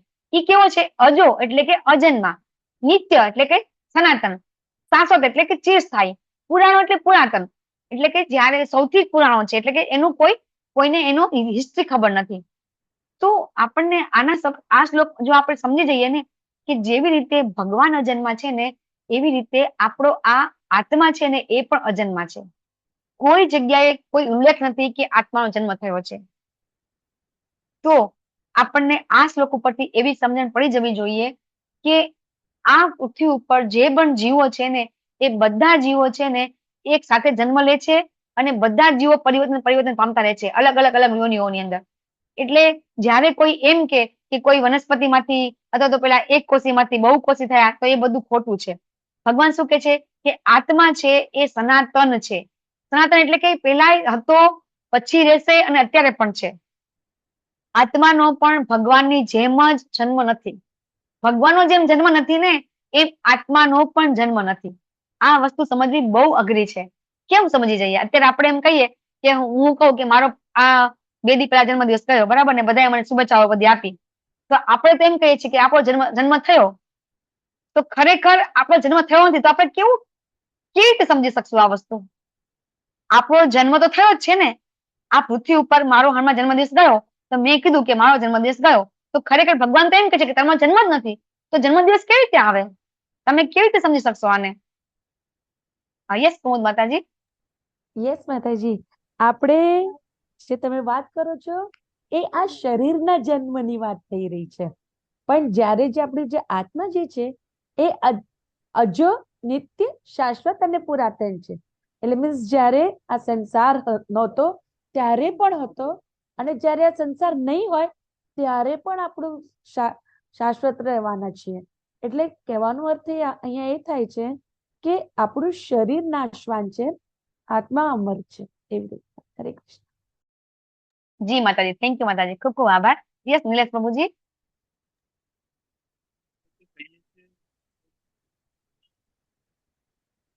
ઓકે, તો માતાજી કીધું એમ આત્મા છે, આપણે તમે લોકો કદાચ કોઈ ક્યાંક વાંચ્યું હશે, આઈ થિંક સ્મશાન ગૃહમાં તો લખ્યું હશે કે આત્મા અમર છે. બરાબર, આપણે આવું વાંચ્યું હશે, આત્મા અમર છે. તો કઈ રીતે અમર છે? તો કે આત્માનો ક્યારેય જન્મ નથી અને ક્યારેય મૃત્યુ પણ નથી. આત્મા છે એ પહેલા પણ હતો, પણ આપણને યાદ નથી. ભગવાન શું કહે છે કે તને યાદ નથી, મને યાદ છે. બરાબર, આપણા અનેક જન્મ થઈ ગયા છે. ભગવાન શું કહે છે અર્જુનને? તને યાદ નથી, મને યાદ છે. આપણે 4થા અધ્યાયમાં આવશે પાછું. બરાબર, તો એ રીતે આપણે સમજવાનું છે કે આપણે છીએ ને, આ શરીર છે ને, એ શરીર શું છે? તો આત્માનું કવર છે, આત્માનું વસ્ત્ર છે. આગલા શ્લોકમાં આજે અહીંયા આવશે આપણને કે કઈ રીતે આ આત્મા છે, એ આત્મા છે. અહીંયા કે છે કે વાંસાથી જીર્ણાની યથા વિહાય. બરાબર, આ શ્લોક પણ કંઠસ્થ કરવાનો છે બધાને. વાંસાસી જીર્ણાની યથા વિહાય. ગાઈ શકો છો બધા. નવાનિ ગૃણાતિ નરો પરાણી તથા શરીરાણિ વિહાય જીર્ણાનિ અન્યાનિ સંયાતિ નવાનિ દેહે. તો આ શ્લોકમાં આપણે સ્પષ્ટ સમજવાનું છે કે આ શરીર છે ને, એ શરીર છે આત્માનું વસ્ત્ર છે. પછી એ પુરુષ હોય તો પુરુષ વસ્ત્ર છે, સ્ત્રી હોય તો સ્ત્રી વસ્ત્ર છે. એટલે જ્યારે આપણે એમ કહીએ છીએ કે સ્ત્રી છે એની બુદ્ધિ પગની પાનીએ છે, તો એ વખતે જ્યારે આપણને આત્માનું જ્ઞાન નથી ને ત્યાં સુધી જ આપણે આ શબ્દ છે આપણને લાગુ પડે છે. જ્યારે આપણને આત્મા પરમાત્માનું જ્ઞાન થઈ જાય છે ને તો આપણે સ્ત્રી પણ નથી અને પુરુષ પણ નથી. તો જ્યારે ડિબેટ થાય છે ને, તમારે ભક્તિ સાથે તમે કરશો તો તમારે ડિબેટ આવશે. કઈ રીતે ડિબેટ કરીશું આપણે કે આ સ્ત્રી સ્વતંત્ર છે, સ્ત્રી છે એ વધારે શક્તિશાળી છે. તો આ બધું જયારે આપણને જ્ઞાન થઈ જશે, કયું જ્ઞાન? આત્માનું જ્ઞાન. કે આ શરીર છે ને, આ શરીર છે એ તો ફક્ત આત્માનું એક કવર છે. પછી એ સ્ત્રીનું કવર છે અને પુરુષનું કવર છે. બરાબર? આ જ્ઞાન થઈ જશે ને તો હું સ્ત્રી પણ નથી અને હું પુરુષ પણ નથી. હું શું છું? આ આત્મા છે, ભગવાનનો નિત્ય દાસ છે. આગળ આવશે આપણે. બરાબર? તો આપણે શું કરીએ છીએ? પ્રભુપાદ પરપટમાં બહુ સરસ લખે છે કે જ્યારે આપણી પાસે કોઈ વસ્ત્ર, આપણે કપડાં પહેરીએ છીએ તો જૂના થઈ જાય તો આપણે શું કરી દઈએ છીએ? વસ્ત્ર જૂના થઈ જાય તો આપણે ફેંકી દઈએ છીએ. અથવા તો કઈ, આપણે તો ગુજરાતી લોકો છીએ તો આપણે શું કરીએ? એ વસ્ત્રનો બીજો ઉપયોગ કરીએ, પછી એને ગાડી લૂછવા ઉપયોગ કરીએ, પોતું કરવા ઉપયોગ કરીએ, આવું બધું કરી શકીએ. બરાબર છે? પણ એ વસ્ત્ર આપણે પહેરશું તો નહીં જ. બરાબર ને? તો એવી રીતે આ જૂના વસ્ત્ર આપણે ત્યાગી દઈને, તો જે વિદ્વાન પુરુષો હોય ને એ શરીરને એવી રીતે ત્યાગ કરે છે જેવી રીતે વસ્ત્ર ત્યાગ કરે છે. એટલે કે જે વિદ્વાન લોકો હોય એ લોકો મૃત્યુથી ડરતા નથી. આપણને સૌથી મોટો ડર મૃત્યુનો લાગે છે. કોઈ કહેતું હોય નથી લાગતો તો એ ખોટી વસ્તુ છે. મૃત્યુનો ડર બધાને લાગે છે. બરાબર? અને એ તમે લોકોએ જોયું હશે કે જ્યારે મૃત્યુ થાય ને ત્યારે યમરાજા સામે આવે ને તો ઘણા લોકોને 2 નંબર 1 નંબર થઈ જતું હોય છે પથારીમાં. મરતી વખતે પથારીમાં થઈ જાય 2 નંબર 1 નંબર. શું કામ? યમરાજા એટલા બધા ડરામણા છે, યમદૂતો, કે એમને જોઈને જ આપણને પસીનો છૂટી જાય છે. બરાબર? તો મૃત્યુ ખરેખર બહુ જ ડરામણું છે. જો ભગવાનની ભક્તિ નથી કરી તો. હા, બાકી કઈ વાંધો નથી. બાકી ચિંતા કરવાની જરૂર નથી. ભગવાનનું એકવાર પણ નામ લીધું તો કઈ ચિંતા કરવાની જરૂર નથી. તો અહીંયા આપણે વિચારવાનું છે કે જ્યારે આપણું મૃત્યુ થાય છે ને પછી આપણે તરત આપણને નવું શરીર મળી જ જાય છે. આપણા કેવી રીતે મળે છે? આપણે વારંવાર આપણે સમજીશું કેવી રીતે મળે છે કે જેવી આપણી મૃત્યુ સમયની ઈચ્છા અને આખી જિંદગી દરમિયાન આપણા કર્મ, એ પ્રમાણે આપણને નવું શરીર પ્રાપ્ત થતું હોય છે. બરાબર? અને એ આપણે આગળ સમજીશું કેવી રીતે થાય છે. તો અહીંયા જે વિદ્વાન લોકો હોય ને એ લોકો ક્યારેય મૃત્યુથી ડરતા નથી. તો ભગવાન અર્જુનને સમજાવે છે કે જેવી રીતે કોઈ વસ્ત્ર બદલે એવી રીતે આ આત્મા છે એ અલગ અલગ શરીર બદલે છે. તો તારે ચિંતા કરવાની જરૂર નથી કે આ બધા મરી જશે તો એમને નવું શરીર મળશે. હવે આમાં ભીષ્મ પિતામહની ચિંતા કરવાની જરૂર નથી. ભીષ્મ પિતામહ તો કેટલા બધા ઘણા થઈ ગયા છે. તમે જુઓ કે એના પુત્રના પુત્ર આવી ગયા છે. કેટલી મોટી ઉંમરના થયા છે. એ તો આ શરીરમાં કષ્ટદાયક જીવન જીવી રહ્યા છે ને. એક તો દુર્યોધનના સહારે, દુર્યોધનના એમને પોતે વચન લીધું છે કે જે બી સિંહાસન પર બેઠા હશે એની સેવા કરશે. તો હવે જે ખરાબ વ્યક્તિ પણ સિંહાસન પર બેઠું હોય તો એની સેવા એને કરવી પડે. તો એ તો ખરાબ જીવન જીવી રહ્યા છે ને. તો જો મૃત્યુ પામશે તો મોક્ષ મળી જશે એમને. ભગવાનના ભક્ત છે તો ભગવાન એ સમજાઈ રહ્યા છે કે તું નિમિત્ત માત્ર છે. એમને તું મારી નાખીશ ને તો તને કઈ પાપ લાગશે નહીં. આપણે આગળ ભગવાન સમજાવશે કઈ રીતે પાપ નહીં લાગે. તો ભગવાન પછી પાછા કે છે, આ શ્લોક પણ તમે બહુ સાંભળ્યો હશે. કદાચ કોઈ મરણ પત્રિકા હોય ને એમાં પણ લખેલો હશે, નૈનમ છિંદંતિ શસ્ત્રાણી નૈનમ દહતિ પાવકઃ ન ચૈન ક્લેદન્ત્યાપો ન શોષયતિ મારુતઃ. આ શ્લોક પણ કંઠસ્થ કરવાનો છે. બધા હું જે બોલું છું લખી રાખજો. અને આરતી માતાજી તમે હાજર હોય તો 108 શ્લોક છે, ઇમ્પોર્ટન્ટ આપણે મૂકી દેજો એની પીડીએફ. બરાબર છે? કે આટલા શ્લોક છે આપણે કંઠસ્થ કરવાના છે. પ્રયત્ન કરવાનો છે. ન થાય તો ચિંતા નથી કરવાની. આપણે પ્રયત્ન જ કરવાના છે. શ્લોક આપણે બધા કઈ રીતે પાકા કરશું, હું તમને લેવલ 2 ની આપણા ભક્તિ વૃક્ષા થાય છે, તમને એની લિંક તમને મૂકીશું. તમે એમાં આવી જજો. તમને બધાને કંઠસ્થ કરાવીશું શ્લોક. બરાબર છે? તો આ શ્લોકમાં ભગવાન શું કે છે કે આત્મા તો કેવો છે? બરાબર? એ નથી, એને વગાડી શકતો નથી, અગ્નિ બાળી શકતો નથી, પાણીથી ભીંજી શકાતો નથી, પવનથી સૂકી શકાતો નથી. પછી ભગવાન શું કે છે? એ તો અદ્રાવ્ય છે. કેવો છે? અવિકારી છે. બરાબર? આત્મા અખંડ અદ્રાવ્ય. કેવો? કે જેવી રીતે કોઈ પાણીમાં ખાંડ નાખી તો ઓગળી જાય એવી રીતે આત્મા ઓગળતો નથી. બરાબર? તો જે લોકો તમને કદાચ તમે તો ખબર નહીં માનતા, તમને કઈ અનુભવ થયો, મને અનુભવ થયા છે કે હું એક સંપ્રદાયમાં જતી હતી, ત્યાં એ લોકો શું કહેતા હતા કે આ આત્મા પછી પરમાત્મા બે એક થઈ જશે. શું કહેતા હતા મને એ લોકો કે આપણો આત્મા છે ને એ આપણે મરી જઈએ ને તો આપણો આત્મા પરમાત્મા બની જાય. કેવી રીતે? તો એ લોકો શું કે છે કે આપણે પણ ભગવાન જ છીએ. આપણે બધા મનુષ્ય કેવા છીએ? તો કે આપણે પણ ભગવાન જ છીએ, પણ આપણે માયામાં આવી ગયા ને એટલે આપણે ભગવાન આપણે ભૂલી ગયા આપણી જાતને. આપણે માયામાં આવી ગયા એટલે આપણે આપણી જાતને ભૂલી ગયા. પછી એક દિવસ આપણે પાછા માયાથી દૂર થઈ જશું એટલે આપણે ભગવાન બની જશું. આવી ફિલોસોફી ઘણી જગ્યાએ તમને સમજી હશે તો તમે સાંભળી હશે. પણ આ બે શ્લોકમાં ભગવાન એમ સમજાવે છે કે આ આત્મા છે ને ક્યારેય પરમાત્મા બનતો નથી. એ અદ્રાવ્ય છે, એક મિક્સ જ નથી થતો. અદ્રાવ્ય એટલે શું? કે એને કોઈ જગ્યાએથી મિક્સ નથી થતો. એ એક અલગ જ છે વસ્તુ. આત્મા છે અલગ જ છે અને એની આઈડેન્ટિટી અલગ જ છે. એને પરમાત્મા બનવાની કોઈ એનામાં ક્ષમતા, આત્મા અલગ છે, પરમાત્મા અલગ છે, બંને વસ્તુ એકદમ અલગ છે. તો ક્યારેય આત્મા છે પરમાત્મા બનતો નથી, અથવા તો આત્મા પરમાત્મામાં વિલીન થતો નથી. ઘણા જગ્યાએ અખાડામાં બધા કહેતા હોય છે કે અમારા જે ગુરુ મહારાજ છે એ બ્રહ્મમાં વિલીન થઈ ગયા. તમે આવું સાંભળ્યું હશે ક્યાંક, બરાબર? ગુરુ મહારાજ ક્યાં ગયા? તો કે બ્રહ્મમાં વિલીન થઈ ગયા. તો આ વસ્તુ એકદમ તદ્દન ભગવાન આપણને આ બે શ્લોક ઉપરથી આપણને ભગવાન સમજાવે છે કે આ ફિલોસોફી નિરાકારવાદીની છે. આ વસ્તુ તમારે આપણને જયારે આપણે આ સમજી જઈએ ને તો આપણે આ નિરાકારની ફિલોસોફીમાંથી આપણે બહાર નીકળી જશું. કારણ કે આમાંથી બહાર નહીં નીકળીએ તો ભગવાન વિશે આપણે સમજી નહીં શકીએ. તો ભગવાન વિશે સમજવું હશે ને તો આ બે શ્લોક આપણે બહુ સમજવા પડશે કે જેવી રીતે ભગવાન અલગ છે, પરમાત્મા અલગ છે, એવી રીતે આ આત્મા પણ અલગ છે. એ ક્યારેય આત્મા છે પરમાત્મા બનતો નથી. આ વસ્તુ આપણને એક યાદ રાખવાની છે. અને પછી ભગવાન કહે છે કે હવે આ વસ્તુ છે ને તારે શોક કરવું ન જોઈએ. શા માટે ન શોક કરવો જોઈએ? કે આ વસ્તુ છે એ અપરિવર્તનશીલ, અચિંત્ય છે. તને એ ખબર પડશે નહીં કે કેવી રીતે છે, તો એનો માટે તું શોક ન કર. બરાબર? પછી ભગવાન એમ કે છે કે જો હું તને એમ કહું છું, પેલા ભગવાન એમ કે છે કે તું એમ માને કે આત્મા પરમાત્મા બે, આત્મા અને દેહ બે અલગ છે. પછી ભગવાન હવે કદાચ તમે એવું માનતા હોય, ભગવાન કે છે કે આત્મા અને દેહ બે એક છે, તો પણ તારે શોક નથી કરવાનો. ભગવાન બીજી રીતે સમજાવે છે. તો કઈ રીતે? કે દાખલા તરીકે આ શરીર છે એ પંચમહાભૂતનું બનેલું છે, બરાબર? તો જો તું એમ માનતો હોય કે શરીર અને આત્મા બે પંચમહાભૂતનો છે, જો તું એમ માનતો હોય શરીર અને આત્મા બંને એક જ છે, તો આ જે પંચમહાભૂત છે એ તો એક જાતનું દ્રવ્ય છે. તો એ દ્રવ્ય તો ક્યાંક ને ક્યાંક આપણે દાખલા તરીકે આપણા ઘરમાં શાકભાજી આપણે લાવ્યા હોય તો એ શાકભાજી આપણે ધોતા થોડાક શાકભાજીના પાંદડા જતા રહે તો આપણે શોક કરીએ છીએ.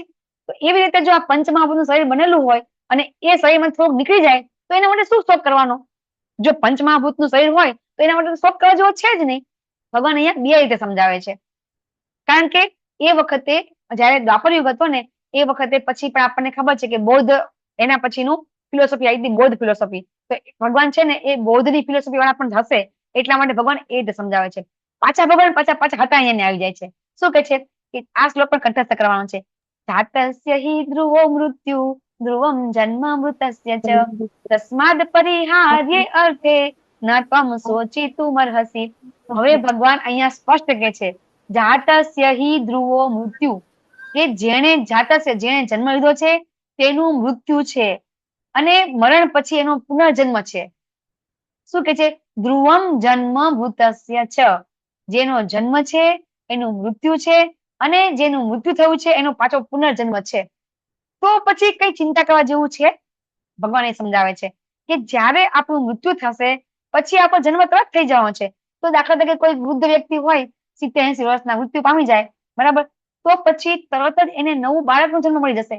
તો એ શ્રેષ્ઠ કહેવાય કે ખરાબ કહેવાય? સારું કહેવાય ને, કે જે શરીર ઘરડું હતું, એકદમ ખરાબ હતું, જે કઈ કામ લાગે એવું નહોતું, એ જતું રહ્યું છે, તેનો શોક કરવાનો છે? નથી કરવાનો. ઘણી વખત આપણે નથી કહેતા હોતા કે જે કોઈ 70 વર્ષના, 80 વર્ષના, 90 વર્ષના ગુજરી જાય, બરાબર? તો શું કે આપણે તો જેને કહેવાય ને કે મૃત્યુ પામે પછી આપણે બધી વિધિ કરીએ તો આપણે એક શબ્દ બોલીએ છીએ કે એ તો હવે જેને કહેવાય કે એ ધામમાં જતા રહ્યા છે, તો એમની પાસે ચિંતા કરવાની જરૂર નથી. એ તો આપણે હવે જેને આપણે એક શબ્દ વાપરીએ છીએ કે સારું શબ્દ વાપરીએ છીએ એમના પાછળ, કે તો સારું કહેવાય, એમ એવું કહેતા હોય છે આપણે. અને એનું કારણ છે શું કહેતા હોય છે આપણે? લીલી વાડી મૂકીને, હા, લીલી વાડી મૂકીને ગયા છે એવું કહેતા હોય છે. ના, પણ એ ગુજરી ગયા એના માટે એક શબ્દ બોલીએ છીએ આપણે કે એના માટે શોક કરવા જેવો નથી, એના માટે એક શબ્દ બોલીએ છીએ આપણે બધા કે એ મરી ગયા આટલી મોટી ઉંમરે, બરાબર. તો હવે તો એ આત્મા દિવ્ય થઈ ગયો અને એ શરીર છૂટી ગયું, એ પુણ્યશાળી થઈ ગયો કે જયારે એ ગરડા હતા, પથારીમાં હતા, ઘણી તકલીફ પડતી હતી, છૂટી ગયા. આપણે કહી છીએ કે છૂટી ગયા એ તો, એમ એના માટે શોક નથી કરવાનો, આપણે એવું કહેતા હોઈએ છીએ. તો એવી રીતે આપણો જે જન્મ થાય છે તો આપણું મૃત્યુ થવાનું જ છે, અને મૃત્યુ થશે તો પાછો જન્મ થશે. ભગવાન અહીં અર્જુનજીને એવી રીતે સમજાઈ રહ્યા છે. પછી ભગવાન એ સમજાવે છે કે કોઈ બી વ્યક્તિ હોય, શરૂઆતમાં અવ્યક્ત હોય, પછી વ્યક્ત થાય, પછી વિનાશ થાય, પછી અવ્યક્ત થઈ જાય તો શોક કરવાનો. એટલે ભગવાન સમજાવે છે કે કોઈ બી આત્મા હોય છે, બરાબર, શરૂઆતની અંદર આત્મા જયારે જન્મ લે છે, બરાબર, પછી એ જન્મ લીધા પછી પાછું મોટો થાય છે, પાછો વિનાશ થઈ જાય છે. તો આવી રીતે વ્યક્ત અવ્યક્ત થઈ જતું હોય તો એમાં શોક શું કરવાનો, ભગવાન સમજાવે છે. અને અહીંયા અર્જુનજીને ભગવાન ભારત કેમ કે છે કે ભારત એટલે કે તું ભરતવંશી વ્યક્તિ છે, તું તો સારા ઉચ્ચ કુળનો છે. અહીંયા ભગવાન અલગ અલગ શબ્દ જયારે સમજાવે છે અર્જુનજીને, અલગ અલગ સંબોધન કરે છે, તો સાથે સાથે ભગવાન એને પ્રોત્સાહન આપતા જાય છે. ઠપકો આપે છે, પ્રોત્સાહન આપે છે, ઠપકો આપે છે, પ્રોત્સાહન આપે છે. એટલે ભગવાન છે કેવી રીતે શ્રેષ્ઠ શિક્ષક છે એ આપણને અહીંયા સમજવાનું છે. તો ભગવાન એમ કે છે કે જયારે કોઈ આત્માને, જો આ શ્લોક પણ સમજવો બહુ અઘરો છે. કેવી રીતે કે ભગવાન કહે છે કે કોઈ આત્માને આશ્ચર્ય તરીકે જુએ છે, અને કોઈ તેનું આશ્ચર્ય તરીકે વર્ણન કરે છે, અને કોઈ તેના વિશે આશ્ચર્ય તરીકે સાંભળે છે, જ્યારે બીજા તેના વિશે સાંભળ્યા પછી પણ લેશ માત્ર સમજી શકતા નથી. તો અહીંયા ભગવાન શું સમજાવે છે કે ઘણા લોકો સાંભળ્યું હોય છે, આપણે પણ સાંભળ્યું હોય છે કે ભાઈ આત્મા અમર છે, આપણે પણ સાંભળ્યું હોય છે ને. પછી આપણે કહેતા હોય છે કે દરેક કણ કણમાં ભગવાન છે, આપણે બધું સાંભળ્યું છે, પણ છતાં પણ આપણે માની શકતા નથી. કેવી રીતે કે દાખલા તરીકે તમે બગીચામાં જાઓ તો બગીચામાં ઘાસ હોય ને, તો એ ઘાસનો એક તણખલો હોય તો એક તણખલામાં ભગવાન છે ને. ભગવાન દરેક, આપણે શું કહે છે કે ભગવાન દરેક જીવમાં છે. તો આપણને આશ્ચર્ય થાય છે, પણ સમજી શકતા નથી. આપણે સાંભળીએ છીએ, આપણે સમજીએ છીએ, સમજવાની કોશિશ પણ કરીએ છીએ, સમજી પણ જઈએ છીએ, પણ પછી પાછા ભૂલી જઈએ છીએ. આપણને કોઈ, અત્યારે હું તમને સમજાવું છું તો તમે સમજી જશો, પણ પછી પાછા આપણે કેવા છીએ, મંદ ભાગીએ, પાછા આપણે ભૂલી જઈએ છીએ.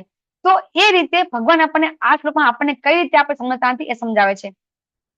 અને પછી ભગવાને આપણને આ આપણે લક્ષણ કીધા છે, આપણે બધા સમજી ગયા છે. તો આપણે આ વસ્તુ સમજી ગયા કે ભગવાને સમજાવ્યું કે કઈ રીતે આપણે શરીર નથી, આત્મા છીએ, અને એના માટે ભગવાને શ્લોક લીધા છે આટલા. અને હવે ભગવાને બીજું જે આપણું કારણ છે, કોઈ આનંદ નથી લેવું છે કે આપણે કાલ લેશું, તમે કોઈ વાંધો નથી, આપણે લઈ લઈએ, કારણ કે હજી આપણા 72 શ્લોક છે, એમાંથી આપણા હજી 30 શ્લોક જ થયા છે. આપણે 5 શ્લોક લઈ લઈશું. હરે કૃષ્ણ. અર્જુનજીનો બીજો જવાબ લઈ લેશું. લઈ લો. જી માતાજી, લઈ લો. હા, લઈ લો. બધાને 5 શ્લોક લઈ લેજો, બધા ચાલશે. યસ કે તો લઈએ, કારણ કે આપણે 1 કલાક થઈ જી, ગયો જી છે આપણો. માતાજી. ચાલશે માતાજી, જી લઈ લો. હા જી, માતાજી લઈ લો. હા, થેન્ક યુ માતાજી. જી. તો હવે અર્જુનનો પહેલો પ્રશ્ન હતો કરુણા. તો ભગવાને આપણના ટોટલ 20 શ્લોક લીધા, અને 20 શ્લોકમાં ભગવાને સમજાવ્યું કે કઈ રીતે આપણે શરીર નથી પણ આત્મા છીએ. આટલું તમારે સમજવાનું છે 20 શ્લોકમાંથી. અને આ 20 શ્લોકનો ભાવાર્થ છે, તમે વાંચજો, કારણ કે એ વાંચશો ને તો વધારે ક્લિયરિટી આવશે. કારણ કે વારંવાર આપણે સમજવું પડશે. આ સમજવા માટે આપણે બહુ, જેને કહેવાય કે આના માટે આપણે બહુ બુદ્ધિનો ઉપયોગ કરવો પડે, અને બુદ્ધિ હજી આપણી ભૌતિક છે, આધ્યાત્મિક નથી, હે ને. એટલે આપણને થોડુંક સમજતા વાર લાગશે. તો ચિંતા નહીં કરતા, સમજી જશે. હવે ભગવાન બીજા પ્રશ્નનો જવાબ આપે છે. અર્જુનજી એમ કે છે કે આ બધું કરવાથી મને કઈ આનંદ મળવાનો નથી. કઈ રીતે કે બધા મરી જશે તો પછી હું, મારું સુખ છે, મારું આનંદ છે, હું કોની પાસે વ્યક્ત કરીશ? તો ભગવાન એ સમજાવે છે કેવી રીતે આનંદ નથી, તું કેવી વાત કરે છે. ભગવાન કહે છે કે તું ક્ષત્રિય છે, બરાબર, તું તારે ક્ષત્રિય તરીકે તારે, એક તો પહેલા ભગવાન કહે છે કે તારે યુદ્ધ તો કરવું જ પડશે, બરાબર. પછી ભગવાન શું કહે છે કે ક્ષત્રિય હોય ને, એ ક્ષત્રિય હોય એ લોકો જો યુદ્ધમાં મરી જાય ને, તો એના માટે એના કરતા શ્રેષ્ઠ કાંઈ જ ન કહેવાય. આપણને ખબર છે ક્ષત્રિયો યુદ્ધ કરવા માટે આમ તલપાપડ હોય. તમે બધા પિક્ચર જોયા હશે, કોઈ ઐતિહાસિક પિક્ચર જોયા હોય, પૃથ્વીરાજ ચૌહાણ, પછી હમણાં તો પિક્ચર સંભાજી મહારાજ, કયું એવું પિક્ચર આવી ગયું ને, એમાં પણ કેવી રીતે સંભાજી મહારાજ છે યુદ્ધ કરવા માટે તલપાપડ હતા, બરાબર. તો રાજાઓ હોય એ લોકો તો યુદ્ધની રાહ જોતા હોય, કારણ કે એ યુદ્ધ કેમ માટે કરવાના હોય કે પોતાની પ્રજાના રક્ષણ માટે કરવાનું હોય છે. તો રક્ષણ કરવા માટે યુદ્ધ કરવું જ જોઈએ, અને એના માટે તો અવસર તો કોક વ્યક્તિ, રાજાઓ 50-50 વર્ષ રાજ્ય કરે ને, 30-30 વર્ષ રાજ્ય કરે ને, તો એકાદ બે વખત માન યુદ્ધ કરવા મળે. કઈ વારંવાર યુદ્ધ નથી થતા હોતા, બરાબર. તો આપણે પણ જોઈએ છે કે આપણા બોર્ડર ઉપર સૈનિકો છે બધા, તો સૈનિકો બધાને એ લોકોને તો યુદ્ધ કરવું ગમે છે. એ જે સૈનિકો બોર્ડર ઉપર છે એ લોકોને યુદ્ધ કરવું ગમે છે. તો યુદ્ધ વારંવાર થાય છે? નથી થતા. તો જયારે યુદ્ધ થાય તો એ લોકોને તો બહુ ગમે. બરાબર. યુદ્ધ કરવું એ લોકોને ખૂબ ગમતું હોય છે, કારણ કે એ લોકોનો ધર્મ એ છે યુદ્ધ કરવો. તો ભગવાન કહે છે કે તું ક્ષત્રિય છે, તો ક્ષત્રિયોને માટે તો આ બહુ સારું કહેવાય. તું કેમ આવું વિચાર કરે છે? ભગવાન પેલા એમ કે છે.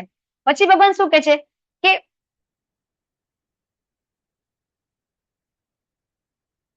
પાપનો ભય આપણે કાલે લેશું. હા, ત્રીજું કારણ આવે છે પાપનો ભય. આજે લઈ લઈએ, વાંધો નહીં. હવે અર્જુનજી કે છે ને કે હવે આ બધાને મારી નાખીશ તો મને પાપ નહીં લાગે. બરાબર. એક શ્લોક આગળ રહી ગયો હતો, વાસ આવ્યો નહીં આગળ શ્લોક, નથી આવ્યો.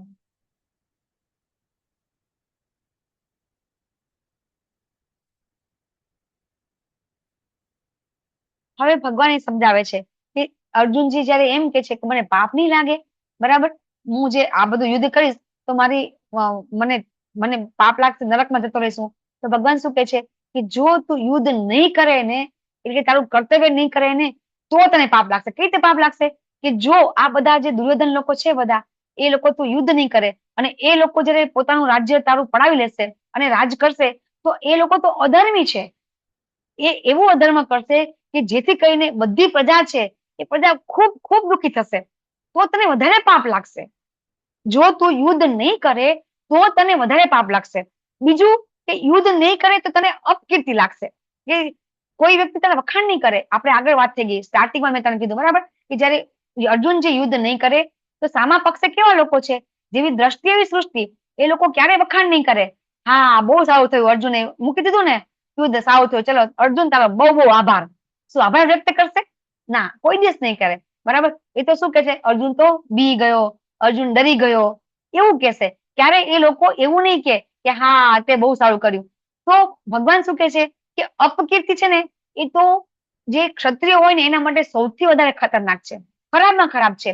કે જ્યારે કોઈ વ્યક્તિ, અત્યારે પણ આપણે જોઈએ કે કોઈ વ્યક્તિને ખૂબ માન યશ પ્રાપ્ત હોય અને પછી એનું જે નામ ડૂબી જાય તો એ વ્યક્તિ આત્મહત્યા કરી લેતું હોય છે. બરાબર. ઘણી જગ્યાએ આપણે જોઈએ છીએ કે જયારે કોઈ વ્યક્તિ બહુ જ નામી વ્યક્તિ હોય અને પછી એનું નામ ખરાબ થઈ જાય તો એ પોતે સુસાઇડ કરી લેતો હોય છે. તો અત્યારે પણ એવું છે. તો ત્યારે તો અર્જુનજી કહે છે કે તું તો કેવો વ્યક્તિ છે. અર્જુનની નામના કેવી હતી કે એમણે શિવજી જોડે યુદ્ધ કરેલું હતું, શિવને પરાસ્ત કર્યા હતા, શિવને પસંદ કર્યા હતા, ઇન્દ્રદેવને પણ પસંદ કર્યા હતા.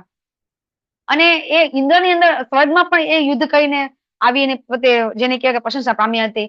પછી એ કઈ રીતે ઉર્વશીનો પણ જેને કહેવાય કે જે સ્વર્ગની અપ્સરા હતી એમને પણ મન એમને જેને કહેવાય જીતી લીધું હતું. તો અર્જુનજી તો એવા શ્રેષ્ઠ વ્યક્તિ હતા કે એમની કીર્તિ ચારે ઓર હતી. બરાબર. તો જો એ યુદ્ધ નહીં કરે તો કેવું થશે? તો અપકીર્તિ મળશે, અપયશ મળશે. તો આ તો સૌથી ખરાબ છે. ભગવાન એવું સમજાવે છે. પછી ભગવાન એમ કે છે કે જે લોકો, જે મહાન લોકો હોય ને એનું આચરણ છે બીજા કરતા હોય છે. બરાબર. જો તું અત્યારે યુદ્ધ નહીં કરે તો ભવિષ્યમાં બીજા લોકો પણ તારું અનુકરણ કરશે. બરાબર. દાખલા તરીકે કોઈ વ્યક્તિને યુદ્ધ કરવાનું હશે, આપણે તો યુદ્ધ નથી કરવાના હોતા, પણ આપણે શું થશે કે આપણે કોઈ કસોટી કરવાનો સમય આવશે, આપણા લાઈફની અંદર પણ કસોટી આવશે, તો આપણે શું કરશું કે ચલો અર્જુન જે છોડી દીધું હતું યુદ્ધ, ઈ બેસી ગયા હતા પાણીમાં, આપણે પણ યુદ્ધ નથી કરવું, આપણે પણ આપણું કર્તવ્ય કર્મ કરવું નથી. જ્યારે આપણે આપણું કર્તવ્ય નિભાવવાનું આવશે તો આપણે આપણું કર્તવ્ય નહીં કરીએ. એટલે ભગવદ ગીતામાંથી આપણને એક વસ્તુ સાફ સાફ સમજવાની છે કે આપણે આ લાઈફની અંદર આપણું કર્તવ્ય કર્મ આપણે કરવાનું છે, કરવાનું છે અને કરવાનું જ છે. અને એ કરતા કરતા આપણે ભગવાનની ભક્તિ કરવાની છે. અને એના માટે આપણે ત્રીજો અધ્યાય અને 5મો અધ્યાય લેશું કે કઈ રીતે આપણે આપણું ભૌતિક કર્મ, આ ભૌતિક દુનિયામાં ભગવાને આપણે જન્મ આપ્યો છે, તો એ ફરજો નિભાવતા નિભાવતા આપણે કઈ રીતે કર્મ કરવાનું છે એ આપણે શીખીશું. બરાબર. તો અહીંયા અર્જુનજીને ભગવાન શું કે છે કે તારા શત્રુ છે તને ખરાબ શબ્દ કે છે, તને કોઈ દિવસ એમ નહીં કે થેન્ક યુ. આપણે આગળ કીધું કે ભગવાન કહે છે કે તને ક્યારે કોઈ વ્યક્તિ એમ નહીં કે તે તારો આભાર. ભગવાન એમ કે છે કે હંમેશા બધા તને ધિક્કારશે કે અર્જુનજીએ યુદ્ધ છોડી દીધું. તો આ રીતે ક્યારેય અર્જુનજીને કોઈ શાબાશી નહીં આપે એવું ભગવાન એ કહી રહ્યા છે. તો આ શ્લોકમાં આપણને ભગવાન આવું સમજાવે છે. પછી આ એક શ્લોકમાં ભગવાન શું કે છે કે તું એમ કે છે કે આનંદ નથી તને, તો ભગવાન કહે છે કે જો તું મરી જઈશ તો સ્વર્ગ પ્રાપ્ત થશે અને જીતી જઈશ, બરાબર, તો આખા પૃથ્વી સામ્રાજ્ય મળશે. તારા હાથમાં તો તારા બંને હાથમાં લાડવા છે. ભગવાન શું સમજાવે છે કે તારા તો બંને હાથમાં લાડવા છે. કઈ રીતે? તો મરી જાય તો સ્વર્ગ કેવી રીતે મળે એ મને કોઈ કહેશે? અર્જુનજીને જો યુદ્ધમાં મરી જશે તો સ્વર્ગ કેવી રીતે મળશે? યસ પૂરી માતાજી. હરે કૃષ્ણ માતાજી. કારણ કે કુરુક્ષેત્રની ભૂમિ ઉપર બધા કૌરવોના જે પહેલા હતા ને વંશજો, એમણે લોકોએ ત્યાં આગળ યજ્ઞ કર્યા હતા અને યજ્ઞ કરીને એમણે એવા આશીર્વાદ આપ્યા હતા કે આ ભૂમિ ઉપર જે સત્યના પક્ષે રહી અને યુદ્ધ કરશે અને મરશે, શહીદ થશે, તેમને સ્વર્ગ મળશે. અને એમને જીત તો એમને નક્કી જ છે. સત્યના પક્ષે હશે અને જીત તો નક્કી જ છે. જી માતાજી, થેન્ક યુ માતાજી. તો આપણને ખબર છે કે અર્જુનજી બે રીતે સ્વર્ગ મળે. એક તો એ પોતે સ્વયં ઇન્દ્રના પુત્ર છે, બરાબર ને? કોના પુત્ર છે? ઇન્દ્રના પુત્ર છે. તો એમ પણ એ સ્વર્ગનું રાજ્ય તેમને જ મળવાનું છે. અને બીજું કે એ આપણને ખબર છે કે જેટલા બી આ કુરુક્ષેત્રમાં મૃત્યુ પામશે તો બધાને સ્વર્ગ મળશે, એવું ભગવાને આગળ પહેલા અધ્યાયમાં પણ સમજી ગયા કે ધર્મક્ષેત્ર કુરુક્ષેત્રની અંદર કે આ જે કુરુક્ષેત્ર છે ધર્મક્ષેત્ર છે. એટલા માટે કે ક્યારેય કોઈ વ્યક્તિ છે એ વ્યક્તિ ક્યારેય નરકમાં જશે નહીં. બધાને, ઇવન જે બધા કૌરવો છે એ કૌરવોને પણ સ્વર્ગ પ્રાપ્ત થયું હતું. ખબર છે બધાને આપણને કે કૌરવોને પણ સ્વર્ગ પ્રાપ્ત થયું હતું, બરાબર છે? તો એ રીતે આપણે આ શ્લોક જે આપણે કાલે લેશું, બધા સમજવામાં તકલીફ પડશે આપણને. આ પાપનો ભય આપણે કાલે લેશું, બરાબર? બીજો પ્રશ્ન આપણે લઈ લીધો અર્જુનજીનો કે અર્જુનજીને ભગવાન એમ કે છે કે જો તું યુદ્ધમાં હણાઈ જઈશ તો પણ સ્વર્ગ મળશે અને તું જીતીશ તો તને આખી પૃથ્વીનું સામ્રાજ્ય મળશે, બરાબર? તો એટલા માટે તું ઉભો થા અને યુદ્ધ કર. ભગવાન વારંવાર અર્જુનને યુદ્ધ કરવાનું જ કે છે. આપણે ત્રીજો પ્રશ્ન જે છે આપણે આવતીકાલે લેશું, બરાબર છે? શ્લોક છે હા, આપણે આ શ્લોકથી આપણે આવતીકાલે લેશું, બરાબર? આપ સૌને ખૂબ ખૂબ ધન્યવાદ. વાંચા કલ્પતરુભ્યશ્ચ કૃપા સિંધુભ્યેવ ચ પતિતાનાં પાવનેભ્યો વૈષ્ણવેભ્યો નમો નમઃ. અનંત કોટિ વૈષ્ણવ કી જય. શીલા પ્રભુપાદ કી જય. શ્રીમદ ભગવદ ગીતા કી જય. સદગુરુદેવ કી જય. હરે કૃષ્ણ કૃષ્ણ કૃષ્ણ હરે હરે, હરે રામ રામ રામ.